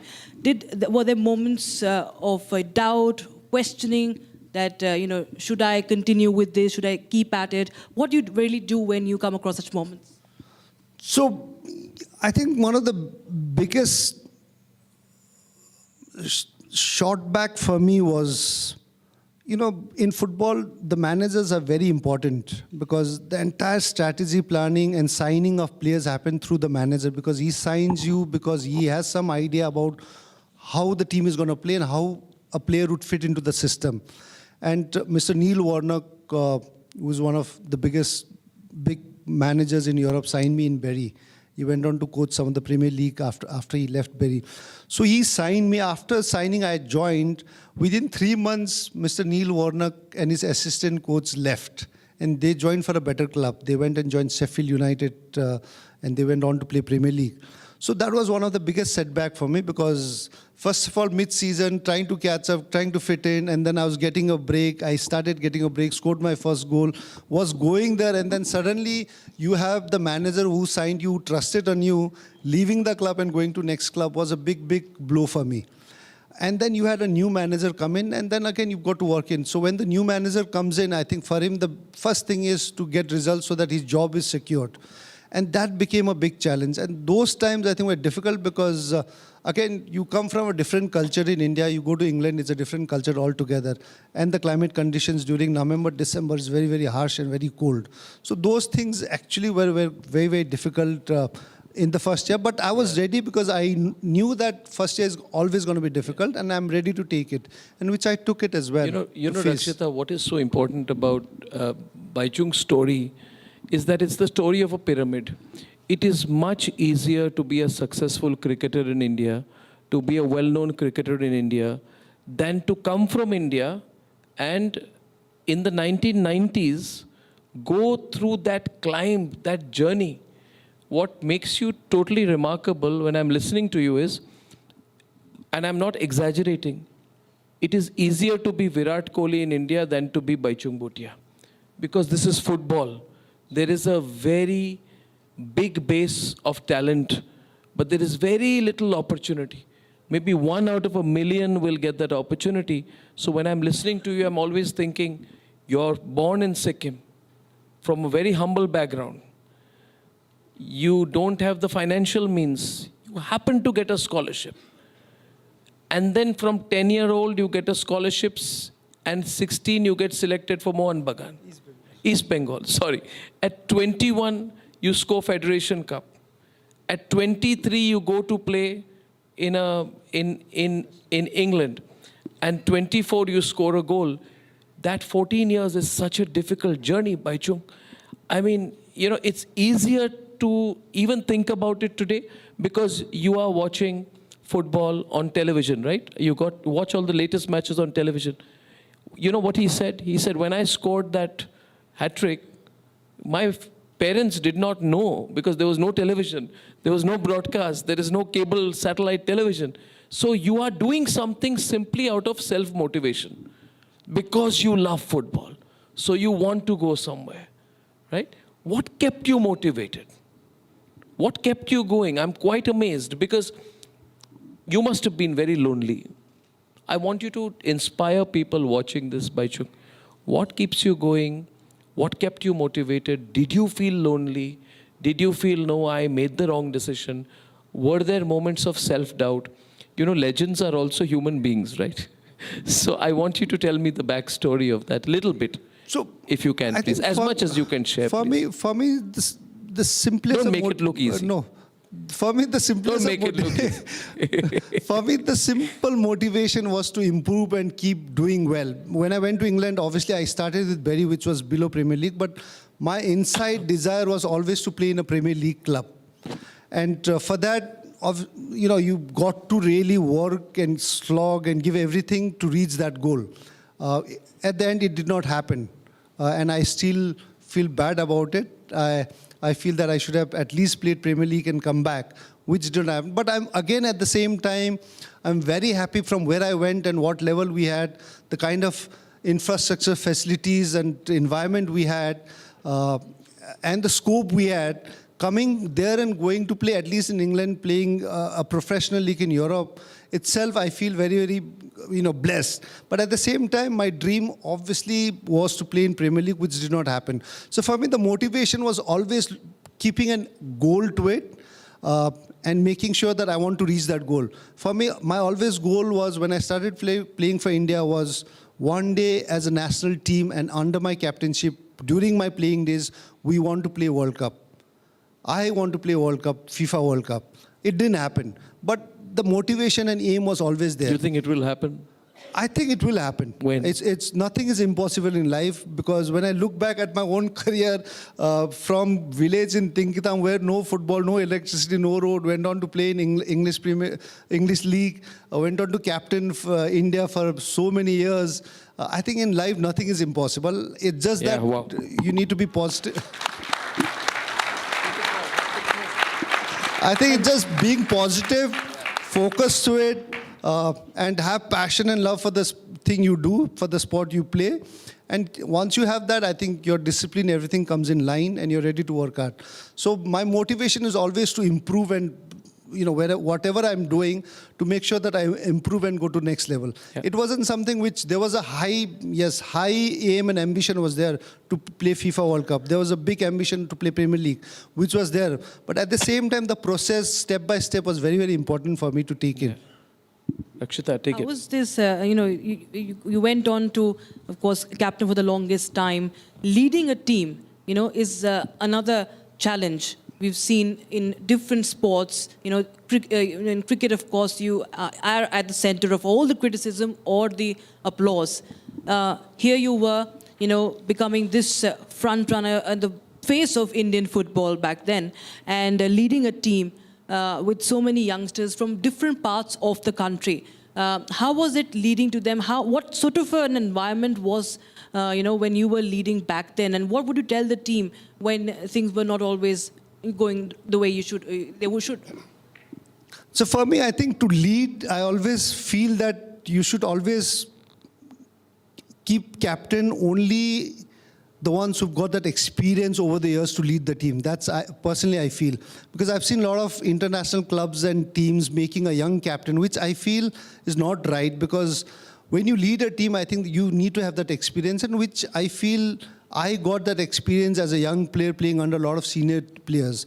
So as a captain, I think the trust of the players are very, very important. And you can only gain that trust when you've got that experience. So if you don't have the trust, then I don't think the players believe in what you say and what you do. And how do you get that trust is be an example to them on and off the field. You should set an example as a captain. When you're on the field, your commitment towards discipline, towards your tactical thing, even training. If the training is there at 8 o'clock, make sure you're there, not just because you're a big player and you're captain, you're coming half an hour late. So you should set an example to yourself. So when you have a trust of the players, then I think when you speak, they really listen to you and take that. So I think for me, those were very important. And we had players obviously from different parts, different players from different background, different state. It wasn't very difficult for me because playing in East Bengal, we had a lot of players from different state as well. And then I started playing for India when we had different players from different state. So once I went in there, I made sure that, you know, the younger players felt more comfortable when it comes to difficulties. It should be easy for them to approach. What is the difference between, like, you played Bury FC, you also had experience with Bayern Munich. What is the difference you find in discipline, quality, training, or approach between Indian Asian football and European standards? I'm asking this question in the context of whether and when we will play the World Cup. See, I think the difference is also the environment, because it's very professional, it's very organized when you're playing in Europe or in anywhere in Europe. I think they create that kind of culture and environment in it. And you had that kind of support system, because when you're playing for a club in Europe, you're just not a player, but you're also asset for them, because it's also business part of it comes into it. If you look at football today, you know, apart from playing as well, the players become a huge asset for the team. If you get, as I said earlier, if you spot a 10-year-old boy, you train him and he goes on to become a great footballer with your club after 6-7 years, then you spend only $1 million for him to train and make him a good player. But after 4 or 5 years of great service to the club, he's going to be sold for $100 million to other clubs. So is it's also culture there in India to respect the player as much? I think it's coming slowly. I think that is the kind of system we'll have to bring it in India. Don't be diplomatic. No, it is coming in slowly, and we need to bring that system. You've been critical about the state of Indian football. You've said it's quite rotten at times. If we don't bring that system, then I think the investment in grassroots, the training in grassroots is not going to be there. I think the players have to be our asset. The players have to be the most important factor for the club and the country.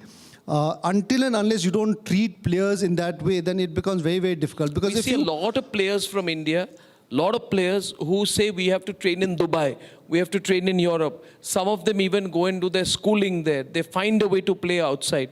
Is it possible to train in India and expect to reach the highest professional standards for a teenager, for example?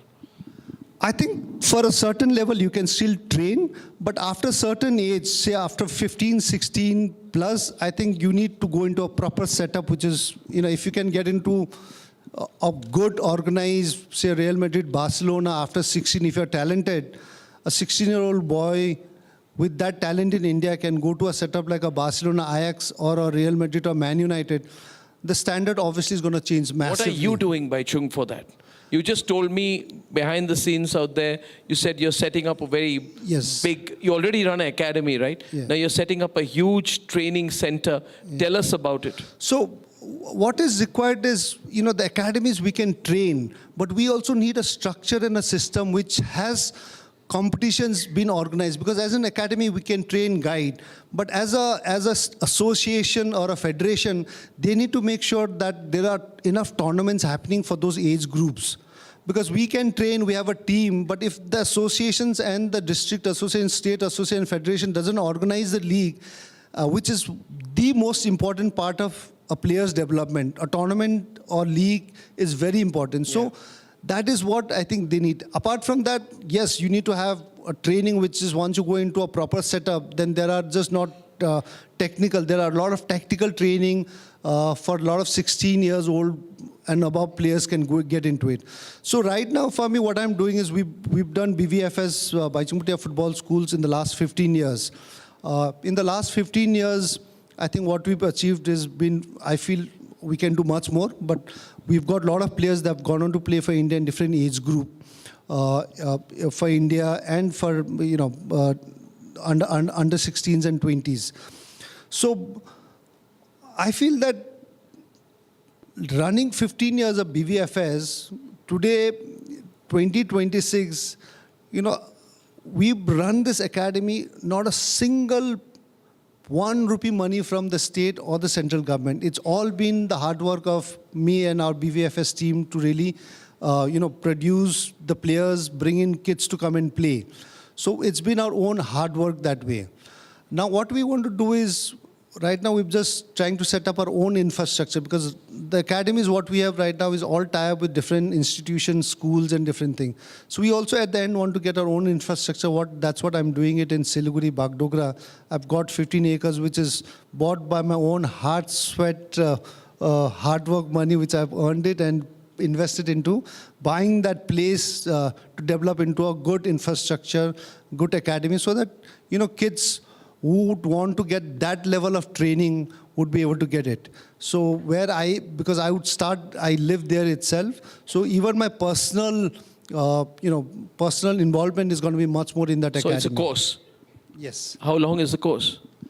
The course is going to be till the kids, they study till class 12, and You can do your exams, you can do your academics. So we have a full tie-up with different schools. Their academics, if they want, they can choose any level of schooling they want to go to, private schools. And they'll get how much of your time will they get? Quite a lot compared to a lot of other academies. And what is good thing is once the kid passes out 12 and is highly talented, what we do as BVFS, because we know Indian football inside out, we've got that network. So the player wants to become professionally, we can guide him to be professional and go on to play for India as well. Because we've got that knowledge and the network with clubs, state associations to everywhere with coaches, in different sector to really guide the player step by step to fulfill his dream, which a lot of academies would not be able to do it. That's fantastic. That you have actually, I think it deserves a round of applause, of course, the fact that you actually have this thought came to your mind, because we don't see many of the players doing this. There must be, after your experience, that there is not enough support. You also talked about scouting, that when you shifted to when you were playing in Europe, you felt that, there is so much of competition at a very, very junior level. You felt that there was something lacking, and that is why this initiative comes in from your side. And do you feel that there's something that's still lacking, and why is it so? It is lacking because today, if you look at the football structure, and mostly just not football, but entire sports structure in India, there is a structure with football as well. But I feel that structure is not a great structure that really helps. We have federation, under federation we have state associations. Today, a lot of state associations are struggling because, first of all, they don't have money to do leagues. And even federation, when they don't have money, how will they give state associations to do any league? Through state associations, there are district. The district, there is no money at all. Now, you need to be having tournaments, leagues, a grassroots program, big time within the state, because all the footballers and all the sports persons come from the district level and state level. When you don't have that, when you don't have your own football ground, now state associations are not part of the government, so they don't get any support from the government as well, because it's an independent association. So first of all, you don't have your own football ground, you don't have money to do your leagues, then it becomes very challenging for states to do it, because the federation itself does not have the money.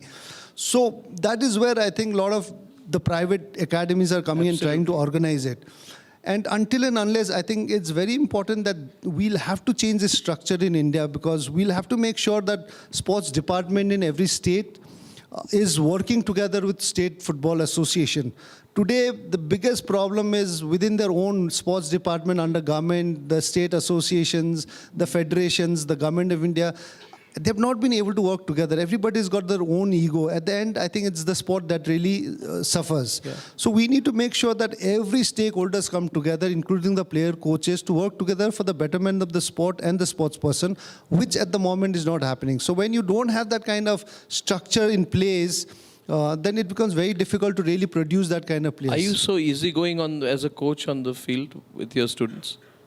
Are you this easygoing and nice a guy when you're with your students? Are you tough with them? I think it depends on the kind of response and the kind of training. There are moments as a coach you need to be very, very strict, I feel. There has to be a moment where you have to be light and Are you a tough dad?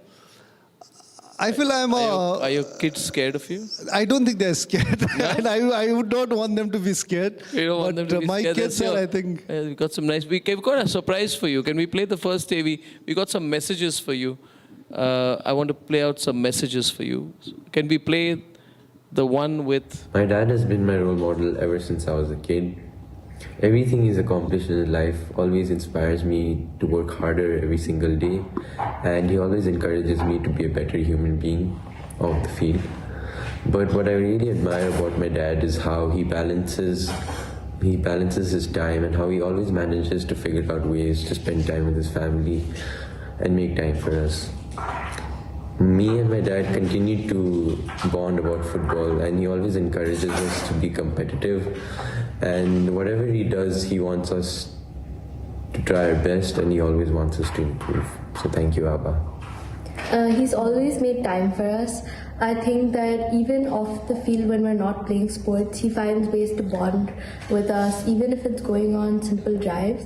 He finds a way to make it more than just like a drive. He finds a way to make the journey the destination. I think that's something I really admire about him. He's from a young age, he's been working very hard, and I think that he's given us so many countless opportunities, and I'll always be grateful for that. Our dad has always been an inspiration for us. He encourages us to do things to our best ability, and we bond a lot through sports, and I'm so grateful we grew up having a very active lifestyle with a dad who's really healthy enough, who's been healthy enough to play sports with us and show us the ropes.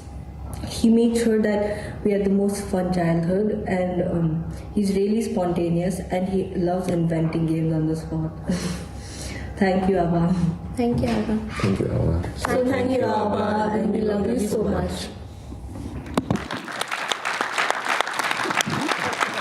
That's a nice surprise. Tell us about them, your family. As a dad, for me, there are a few things I wanted them to not miss out. First thing was to grow up in Sikkim. So first, till the standard 4th, 5th, they studied in Sikkim. My elder ones are twins, boy and a girl. They're twins, and the younger one is 1.5 years younger to them. So they're twins, and then first one was, yes, they have to study in Sikkim. That at least the growing up days in mountains are very, very important, because your roots are very important. They need to know it. And I feel very happy that today, when they're studying here in Gurgaon, every holiday they get, the first thing is we have to go back to Sikkim, because they've got wonderful memories growing up in the mountains and studying there. So that's one thing. Second, I made sure that my kids will have to play sports.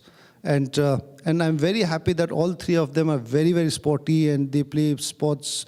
They've taken sports quite seriously. My son plays football. My elder daughter is a good swimmer. Younger one is playing basketball. And they all started doing gymnastics when they were very young, because that's one thing which I wanted them to start with, gymnastics. So I bought in a trampoline in the house, and that's where they started doing gymnastics, because gymnastics is mother of all sport, I feel. And I did gymnastics as a kid, and I know the kind of benefit I had in my sport in football because I'd done gymnastics. So that's how, I made sure that any school they go to, that the school needs to have good sports infrastructure and facilities. There needs to be a culture of sports. You feel that in the country, is there anything that is lacking? Because you told about Sikkim, and in Northeast we do know that football runs in the blood, quite literally it's said. But you feel that in the country overall, and especially in today's time when there is more of exposure to social media, and you have made sure that your children do play a sport, you think there should be more encouragement, more exposure, and a culture of sports more than anything? I think if India has to do well sportingly, I think we need to create that culture and environment in India. And that's so important, because every one of us, when we have a disappointing Olympics or a disappointing football not qualifying for the World Cup, FIFA World Cup, we all complain about it. But as individual, I think we need to, if we are not playing as well, we need to start at least watching it, creating that environment within your house as well. Evening time, if you're watching television, watch some sports channels to make sure that you're creating that. And if you can create that and you can influence your kids to play sports, I think that is going to really build. And I think India has got huge potential in sports, but it's just that our structure and system is really not helped. If you look at the most successful sports person in India today, 80 to 90% have come on their own despite their structure and system. Once they win Olympic medal, they are noticed and they are given a lot of, prizes, and they're, given a lot of awards and all that stuff. But nobody has been there in the process, how they made it. If you look at, I won't say every athlete, but most athlete in US, Australia or Europe, there's a system that makes them the champion. So I think as individual, we should start creating that kind of atmosphere in house, encouraging kids to go out and play some sports. You don't have to go and play for country, but at least first just being and living healthy as well, we should try and start encouraging. And good thing is, a lot of young parents like me today are actually encouraging kids to take up sports, because during our generation was different, because our parents wanted us to just study and get a job. But now I think things are changing for good in sports in India, and the government of India as well has been trying to bring in, we brought Commonwealth Games here, we're trying to bring Olympics. So even the government is trying to make sure that, we are a sporting nation. And I think the contribution should come from each and every one of us in India. At least create that environment, start watching it if you're not playing it, and try and start pushing kids, if you're a father, young father, encourage kids to go be outdoor and play some sports. You spoke about the government. You have one thing common with the Prime Minister of India. You have a stadium named after you. How does it feel to have a stadium named after you? Very, very honored. It's in my, it's beside my village. It's in my district. Yeah. So, and I can assure you that it's the most beautiful football stadium in the world. The scenic, you'll get the Kanchenjunga mountain at the back with the pine trees around. Wow. And I think if you go to Sikkim, please visit Namchi, which is Baichung Stadium. We will. Baichung, I've learned so much already sitting with you.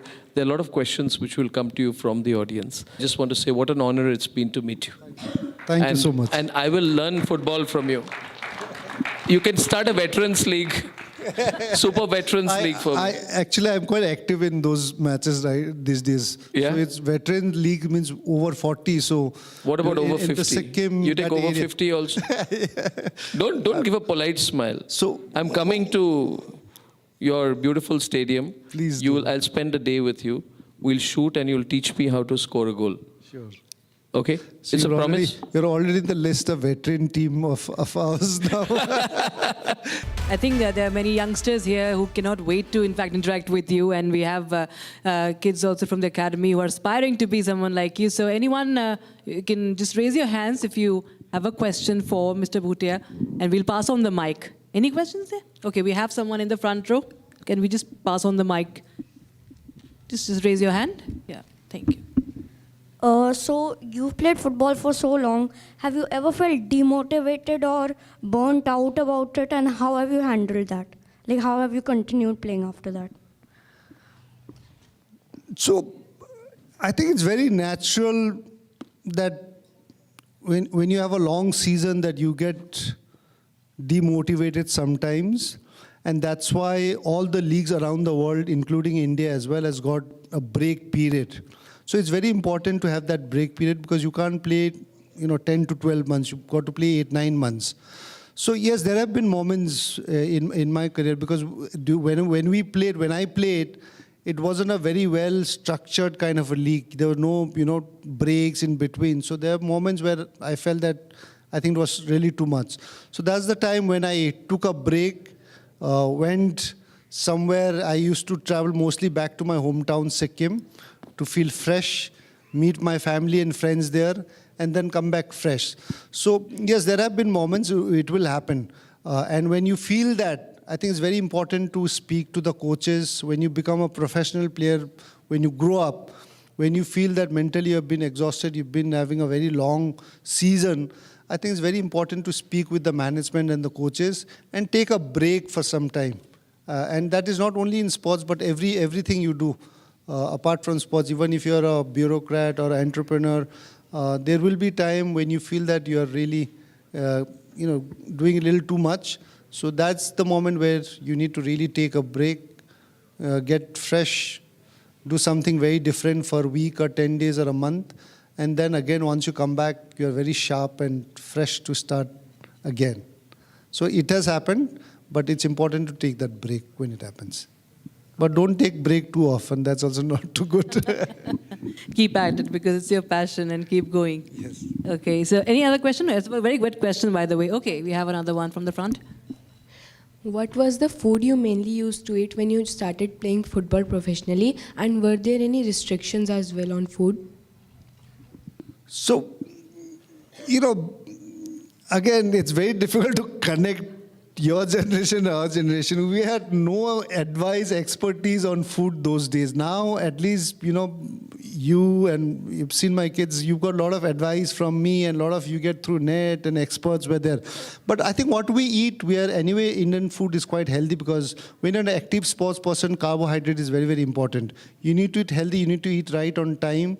Don't get into, obviously, junk food is not too healthy.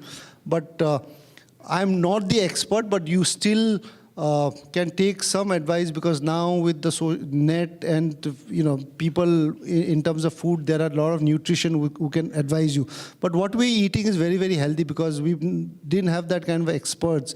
But what we were eating was actually very healthy because we ate a lot of rice, dal. There was mix of protein, vegetables as well. For any active sports person, carbohydrate is important, so which we were taking it. When I went to England, I was very surprised that a lot of English players were not taking enough carbohydrates because they don't eat rice much. So the club was actually encouraging them to eat, they don't eat rice, they eat pasta. So they were encouraging to take pasta because you burn out during training and matches. So you have to have right portion of protein and carbohydrate to get back. So yeah, I think what we're eating is right, but just try and avoid junk food. Don't try and eat too much. Timings, obviously, when you train with coaches, when you eat, what you eat after training, those things are very, very important. So yes, he keeps it simple, but what he does on field is not simple. He's going to show us how he does that. So we will request a few of the children from the academy to come up, and I'll just call my colleague to get the football here. I think we all were waiting for this, to see him live. It's a great honor. I think it's a blessed moment to see the legend himself with the football. Big round of applause, please.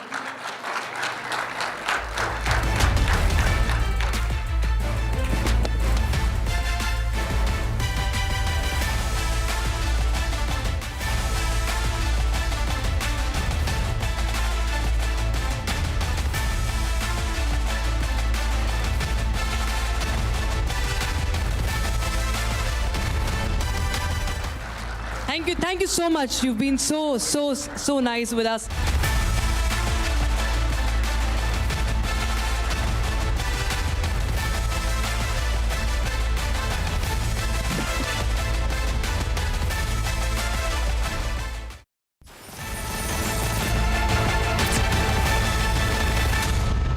प्यास बुझाए ठंडक लाए सबको भाई जीरा से MDH का जलजीरा जीरा से जीरा से असली रिफ्रेशिंग, असली स्वाद, असली मजा.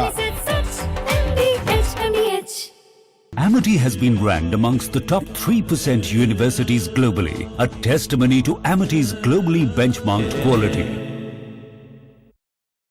थोड़े में ज्यादा स्वाद ये तो है इसकी खास बात. वाओ मामा क्या स्वाद है. अरे मेरे राजा राजा और प्योर मसाला.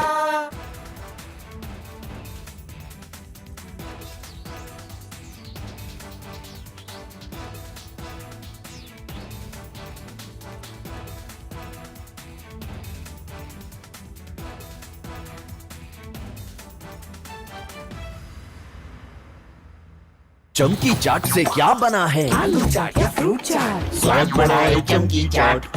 क्या बात है. स्वादिष्ट पकोड़े और फरसान. अरे चमकी चाट है इसकी जान. असली स्वाद सिर्फ चमकी चाट.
Viewers, we're back with our coverage on the war investigation. Now, there is another video that has been released on the firing of the launch of new generation multi-warhead missiles of the Qadr, the Imad and the Khyber Shekan types in the latest batch of missiles with a warhead weight ranging from 700 kilograms to 1 ton. This is launched during the 28th batch of the drones. This is coming in from Iran.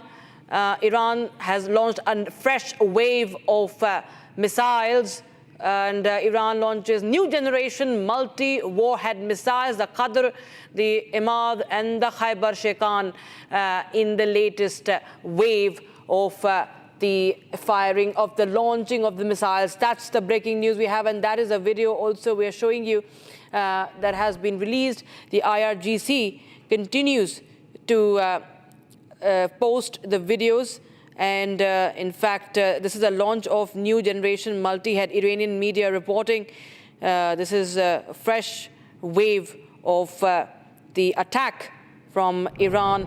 In fact, Iranian media also communicating that Iranian drone has destroyed the advanced US radar at the Al Harir base in Iraq as well.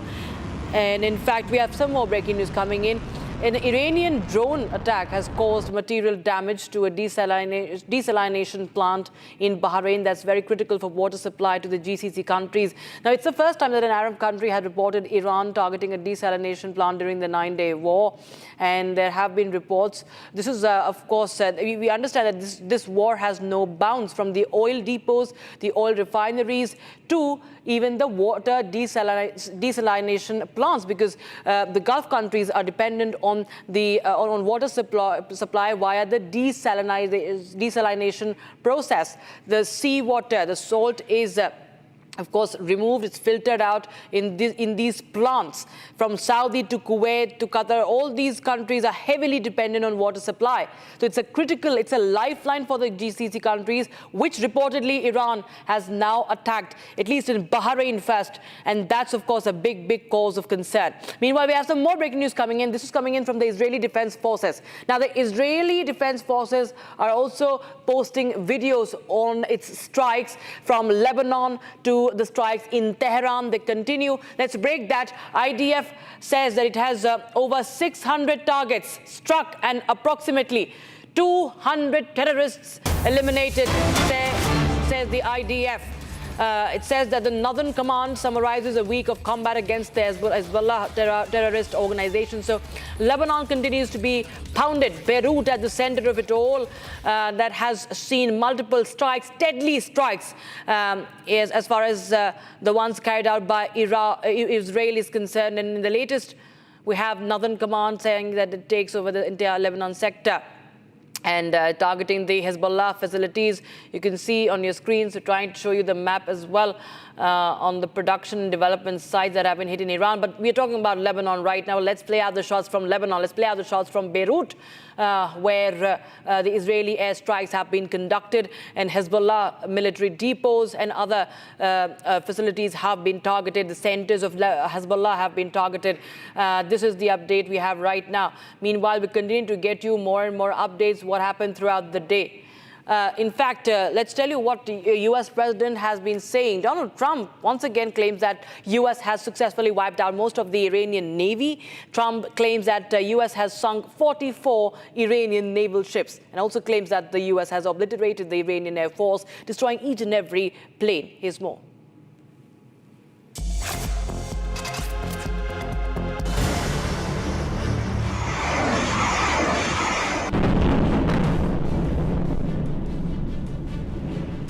Accomplished more in 1 week than anyone thought possible. We've wiped out their Navy, 44 ships. We've wiped out their Air Force, every plane.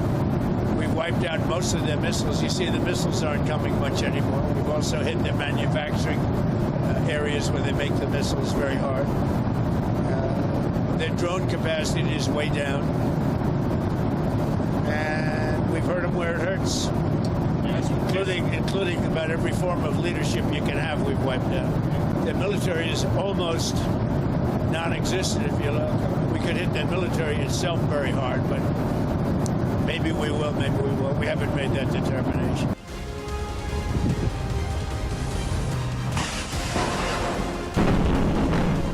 When questioned about what exactly he meant by unconditional surrender, here's what he said. Unconditional, not conditional. I said unconditional. It's where they cry uncle, or when they can't fight any longer and there's nobody around to cry uncle. That could happen too, because we've wiped out their leadership numerous times already. So it's if they surrender, or if there is nobody around to surrender, but they're rendered useless in terms of military. When asked about whether Russia is supporting Iran in the war against the US, here's what he said.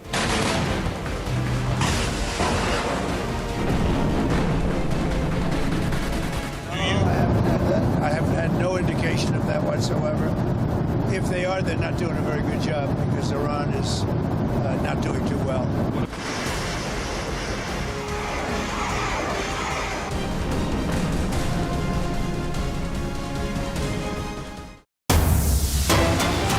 We have some breaking news coming in right now. The Israeli military says it carried out another wave of airstrikes in southern Lebanon, targeting rocket launches after several rockets were fired towards northern Israeli town of Metula.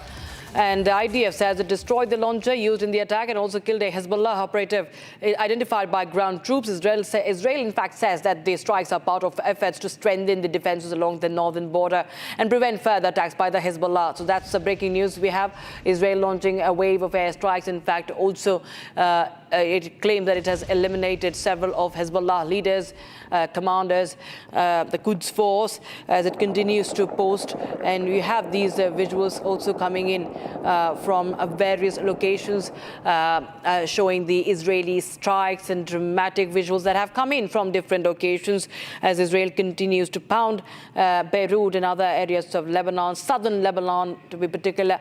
Israel launching a fresh wave of airstrikes there. And this is the big update we are getting in right now.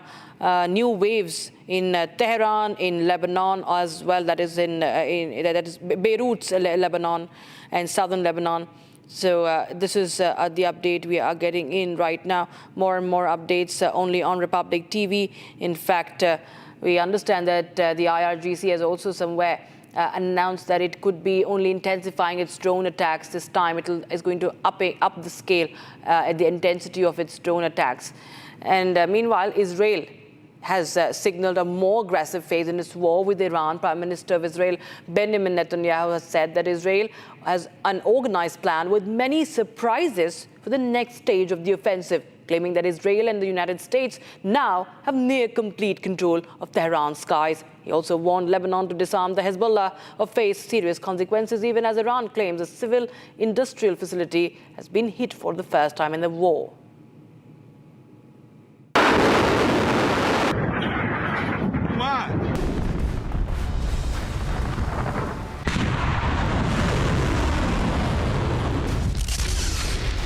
Israeli Prime Minister Benjamin Netanyahu said that Israel has an organized plan with many surprises for the next stage of the Iran offensive.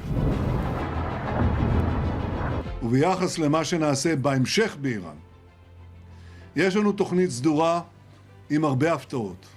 לערער את המשטר, לאפשר שינוי. יש לנו עוד הרבה מטרות, ולא אפרט אותן כאן. He also said that with the US government, they have achieved a lot. באמצעות הטייסים הנועזים שלנו ושל ארצות הברית, השגנו שליטה כמעט מוחלטת בשמי טהרן. בכל יום שעובר, אנחנו מקלפים עוד ועוד יכולות של המשטר באיראן. כך אנחנו עושים גם בלבנון, בהתקפות מחץ על מחבלי חיזבאללה, עושי דברה של איראן. Netanyahu said that it is the responsibility of the Lebanese government to enforce the ceasefire agreement. ואני שב ואומר לממשלת לבנון, האחריות שלכם היא לאכוף את הסכם הפסקת האש, האחריות שלכם לפרק את חיזבאללה מנשקו. אם לא תעשו זאת, התוקפנות של חיזבאללה תביא השלכות הרות אסון על לבנון. והגיע הזמן שגם אתם, תיקחו את גורלכם בידיכם. אנחנו בכל אופן, אנחנו נעשה את כל הדרוש כדי להגן על יישובינו ועל אזרחינו. Netanyahu also claims that Israel does not seek to divide Iran. כי איננו מבקשים לחלק את איראן. אנחנו מבקשים לשחרר את איראן, לשחרר אותה מעול העריצות ולחיות עימה בשלום. אבל בסופו של יום, השחרור מעול העריצות, השחרור הזה יהיה תלוי בכם, בני העם האיראני האמיץ ולמוד הסבל. אני מאמין שאם תתייצבו ברגע האמת, לא ירחק היום שבו ישראל ואיראן תחזורנה להיות ידידות אמיצות. State media blamed an attack from the US and the Zionist regime at the facility that supplies the capital and neighboring provinces in the north. Whether it is US or Israel or Iran, no one is ready to take a step back. We have a short break, and what will follow is more updates from Tel Aviv now. The first set of passengers leaving Israel after the Ben Gurion airport partially reopens.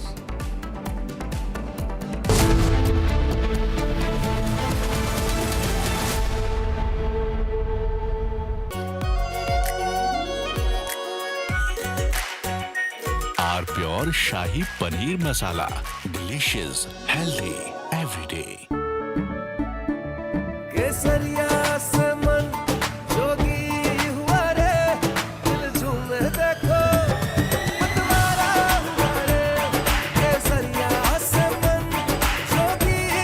हर पल मनाओ केसरी त्योहार। विमल, बोलो जुबान केसरी। चमकी चाट से क्या बना है? सैंडविच लस्सी और छाछ हर घूंट में चमकी चाट। ड्राई फ्रूट और दही बड़े। चमकी चाट से स्वाद बढ़े। असली स्वाद सिर्फ चंकी चाट।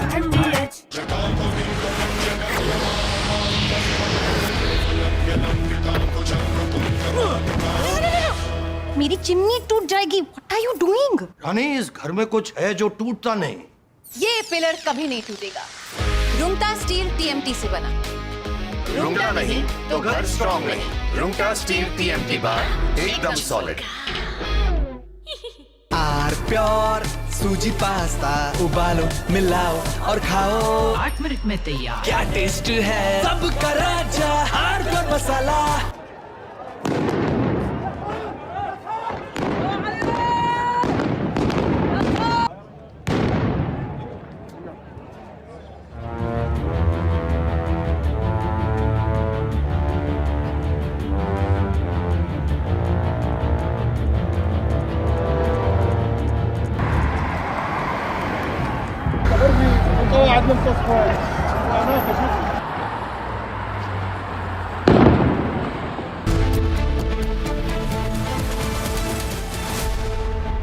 थोड़े में ज्यादा स्वाद यही तो है इसकी खास बात। वाओ मामा, क्या स्वाद है। अरे मेरे राजा, Amity has been ranked amongst the top 3% universities globally, a testimony to Amity's globally benchmarked quality. प्यास बुझाए ठंडक लाए सबको भाई जीरा सिम MDH का जलजीरा जीरा सिम। जीरा सिर्फ असली रिफ्रेशिंग, असली स्वाद, असली मजा। MDH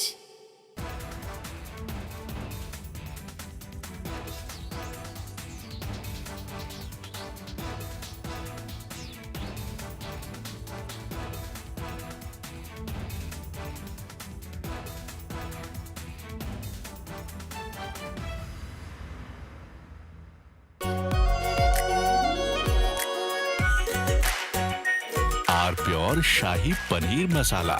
Delicious, healthy, every day.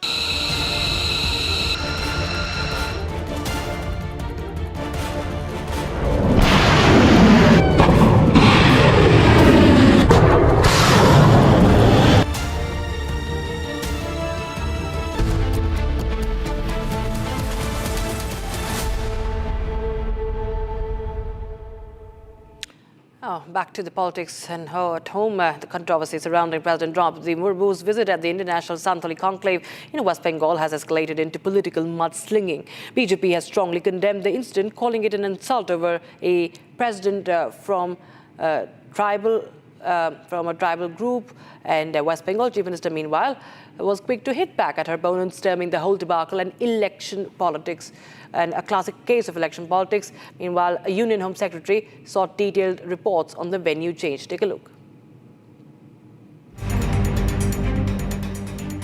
The recent incidents surrounding the International Santal Conclave in West Bengal has escalated into a political row. The issue is being raised regarding the venue change of the event, where President Draupadi Murmu was the chief guest. Prime Minister Narendra Modi has sharply criticized Mamata Banerjee and called the incident an insult to the spirit of Indian Constitution and democracy. Draupadi Murmu ji Santhal आदिवासी परंपरा के बहुत बड़े उत्सव में शामिल होने के लिए बंगाल गई थी, लेकिन राष्ट्रपति जी और उस कार्यक्रम का, आदिवासियों के उस महत्वपूर्ण कार्यक्रम का, आदिवासियों का गौरव करने के बजाय टीएमसी ने आदिवासियों के संथाल लोगों के अत्यंत पवित्र और महत्वपूर्ण कार्यक्रम का बहिष्कार किया और राष्ट्रपति का बहिष्कार किया। वो स्वयं आदिवासी समाज से आती है। संथाल आदिवासी समाज के विकास के लिए उन्होंने चिंता की है। टीएमसी सरकार ने उस कार्यक्रम को बद इंतजामी के हवाले कर दिया। साथियों, ये राष्ट्रपति जी के अपमान के साथ साथ देश के संविधान का भी अपमान है, देश के संविधान के स्पिरिट का भी अपमान है, लोकतंत्र की महान परंपरा का भी अपमान है। The BJP has also ramped up its criticism of the TMC government. Union Minister Ravi Shankar Prasad alleged that Bengal only welcomes infiltrators. ममता जी के राज में बंगाल में सिर्फ एक व्यक्ति का स्वागत होता है, वो है घुसपैठिए, आ जाओ, दरवाजा खुला है, तुम्हारा स्वागत है। याद करिए, सीबीआई जो जांच करने गई थी उनके डीजीपी के यहाँ धरने में बैठ गई थी करप्शन के आलोक को लेकर, जिसको कोर्ट ने सही नहीं माना था। तो क्या जुडिशरी, क्या प्रधानमंत्री, क्या चीफ इलेक्शन कमिश्नर, क्या इलेक्शन कमीशन, क्या विपक्ष, क्या मीडिया, सब पर ममता जी की सरकार और ममता जी के निर्देश पर विरोध नहीं, अत्याचार होता है। Union ministers and BJP leaders launched a scathing attack against Mamata Banerjee, calling the West Bengal Chief Minister arrogant. This comes after President Draupadi Murmu publicly expressed disappointment with the West Bengal government during her visit to Siliguri. वहाँ का स्थिति थोड़ा इतना मुझे अच्छा नहीं लगा, तो मैंने सोचा जाके देखे। यहाँ तो बहुत अच्छा है, इतना बड़ा फील्ड है, यहाँ तो इतने सारे लोग आ सकते हैं, लेकिन पता नहीं क्या हुआ, क्या मन में समाया है उनका, वो जाने। लेकिन मैं बहुत दुखी हूँ कि, लेकिन यहाँ आके बहुत खुश लगा कि वहाँ के लोग, वहाँ भी लोग क्योंकि बहुत दूर है, वहाँ नहीं पहुँच पा रहे हैं। शायद उनके मन में था कोई ना आए और प्रेसिडेंट ऐसे ही घूम के चले जाए।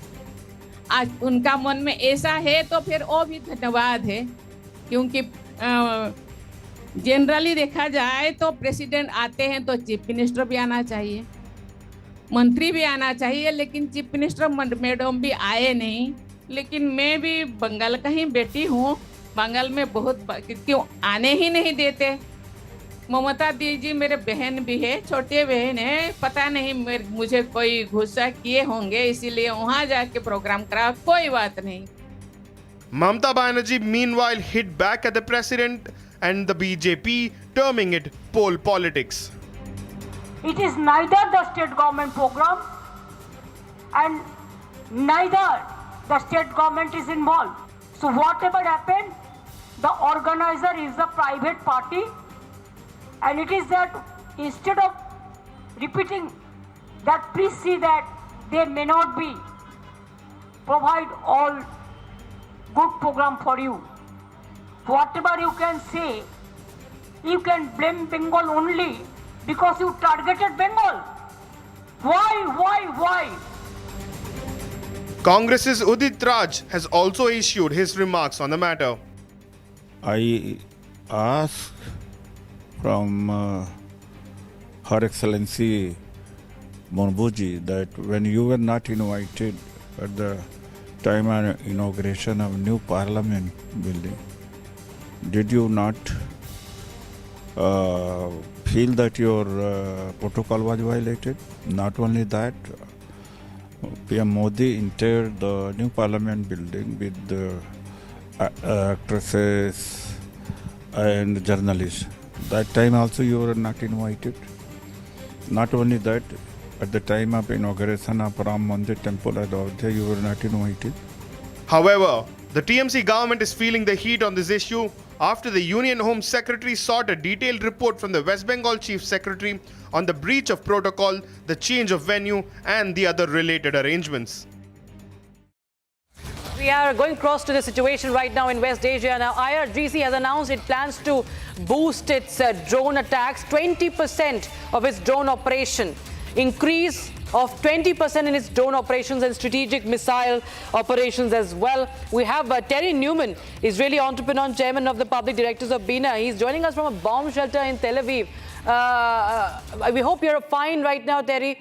Tell us more, what is the situation right now, especially given the fact that IRGC has warned that it's going to, from tonight, increase its drone operations by 20% and the strategic missiles also. Yeah, no, we've actually just left the bomb shelter. So good afternoon. In terms of the drones, the drones are more of a direct threat to our friends and colleagues in the Gulf, in the United Arab Emirates, in Qatar, in Bahrain and Dubai, because they have far less time in order to respond.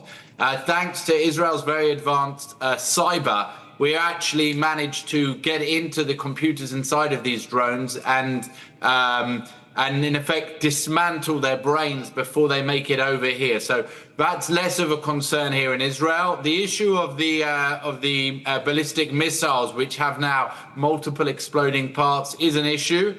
But so far, most of the damage has been contained. And this is a further example of the fact that the regime is on the back foot and we have to keep the pressure on them. Right, given the fact that there have been warnings and counter warnings from Israel as well. But if you could just tell us more about what are you witnessing on ground, because we see that Israel has also targeted the oil depots, but IRGC continues to overwhelm the air defense systems with its with its drone warfare. And these are very, very cheap drones, but they have challenged the air defense systems. Not just that, their strategic missile, they've just named a few more from Khyber to the others, that it's going to deploy them. And it has also claimed that it has struck several more of the air bases, including the Haifa. Yeah, so these have been less drones. Very strangely, the Iranian president apologized yesterday evening and said he would no longer strike civilian targets in the Gulf countries, and then they followed on by that by striking at civilian targets in the GCC areas. In Israel, because of the geographic distance and the fact that drones are relatively slow weapons, they're not such a threat to us. The main issue, as I say, has been the missiles, and we are still, if you look statistically, we're still, 99% are being intercepted, which is, exceptionally high. What has been causing problems, though, has not been what's coming just from Iran. It's also what's been happening coming from Hezbollah in the north. There has been they've been raining down missiles on us from up north, and so in effect being hit from two sides at the same time, and they appear to be also coordinated. Hezbollah, which is in effect a Lebanese branch of the Iranian army, are hitting us from the north, whilst Iran is hitting us from the east. But we are standing strong. We are getting through this. And this is, thank God, we are doing this now before Iran has gone nuclear. Because if we had to do this after Iran had gone nuclear, things would be looking very different now. All right, Terry Newman, many thanks for joining us, and we hope you keep safe there. Thank you so much for joining us on Republic TV viewers. With that, it's time for a very, very short break, but we'll, on the other side, get you more details and all that has happened today the Iranian strikes, the counter-attacks that continue. Iranian strikes on oil refineries, Israel hitting back, targeting oil depots in Tehran, and much more on the other side. Stay tuned.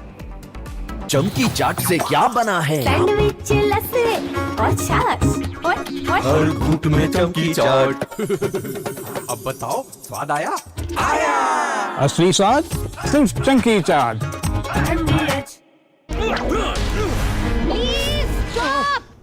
झुमका तेरा झुमका तेरा झुमका not there, मेरा counter top टूट जाएगा। तेरा झुमका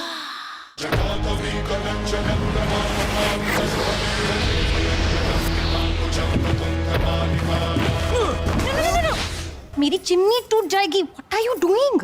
रानी, इस घर में कुछ है जो टूटता नहीं। ये पिलर कभी नहीं टूटेगा। रुंगटा स्टील TMT से बना। रुंगटा नहीं तो घर स्ट्रॉन्ग नहीं।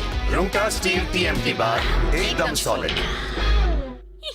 आर प्योर सूजी पास्ता उबालो मिलाओ और खा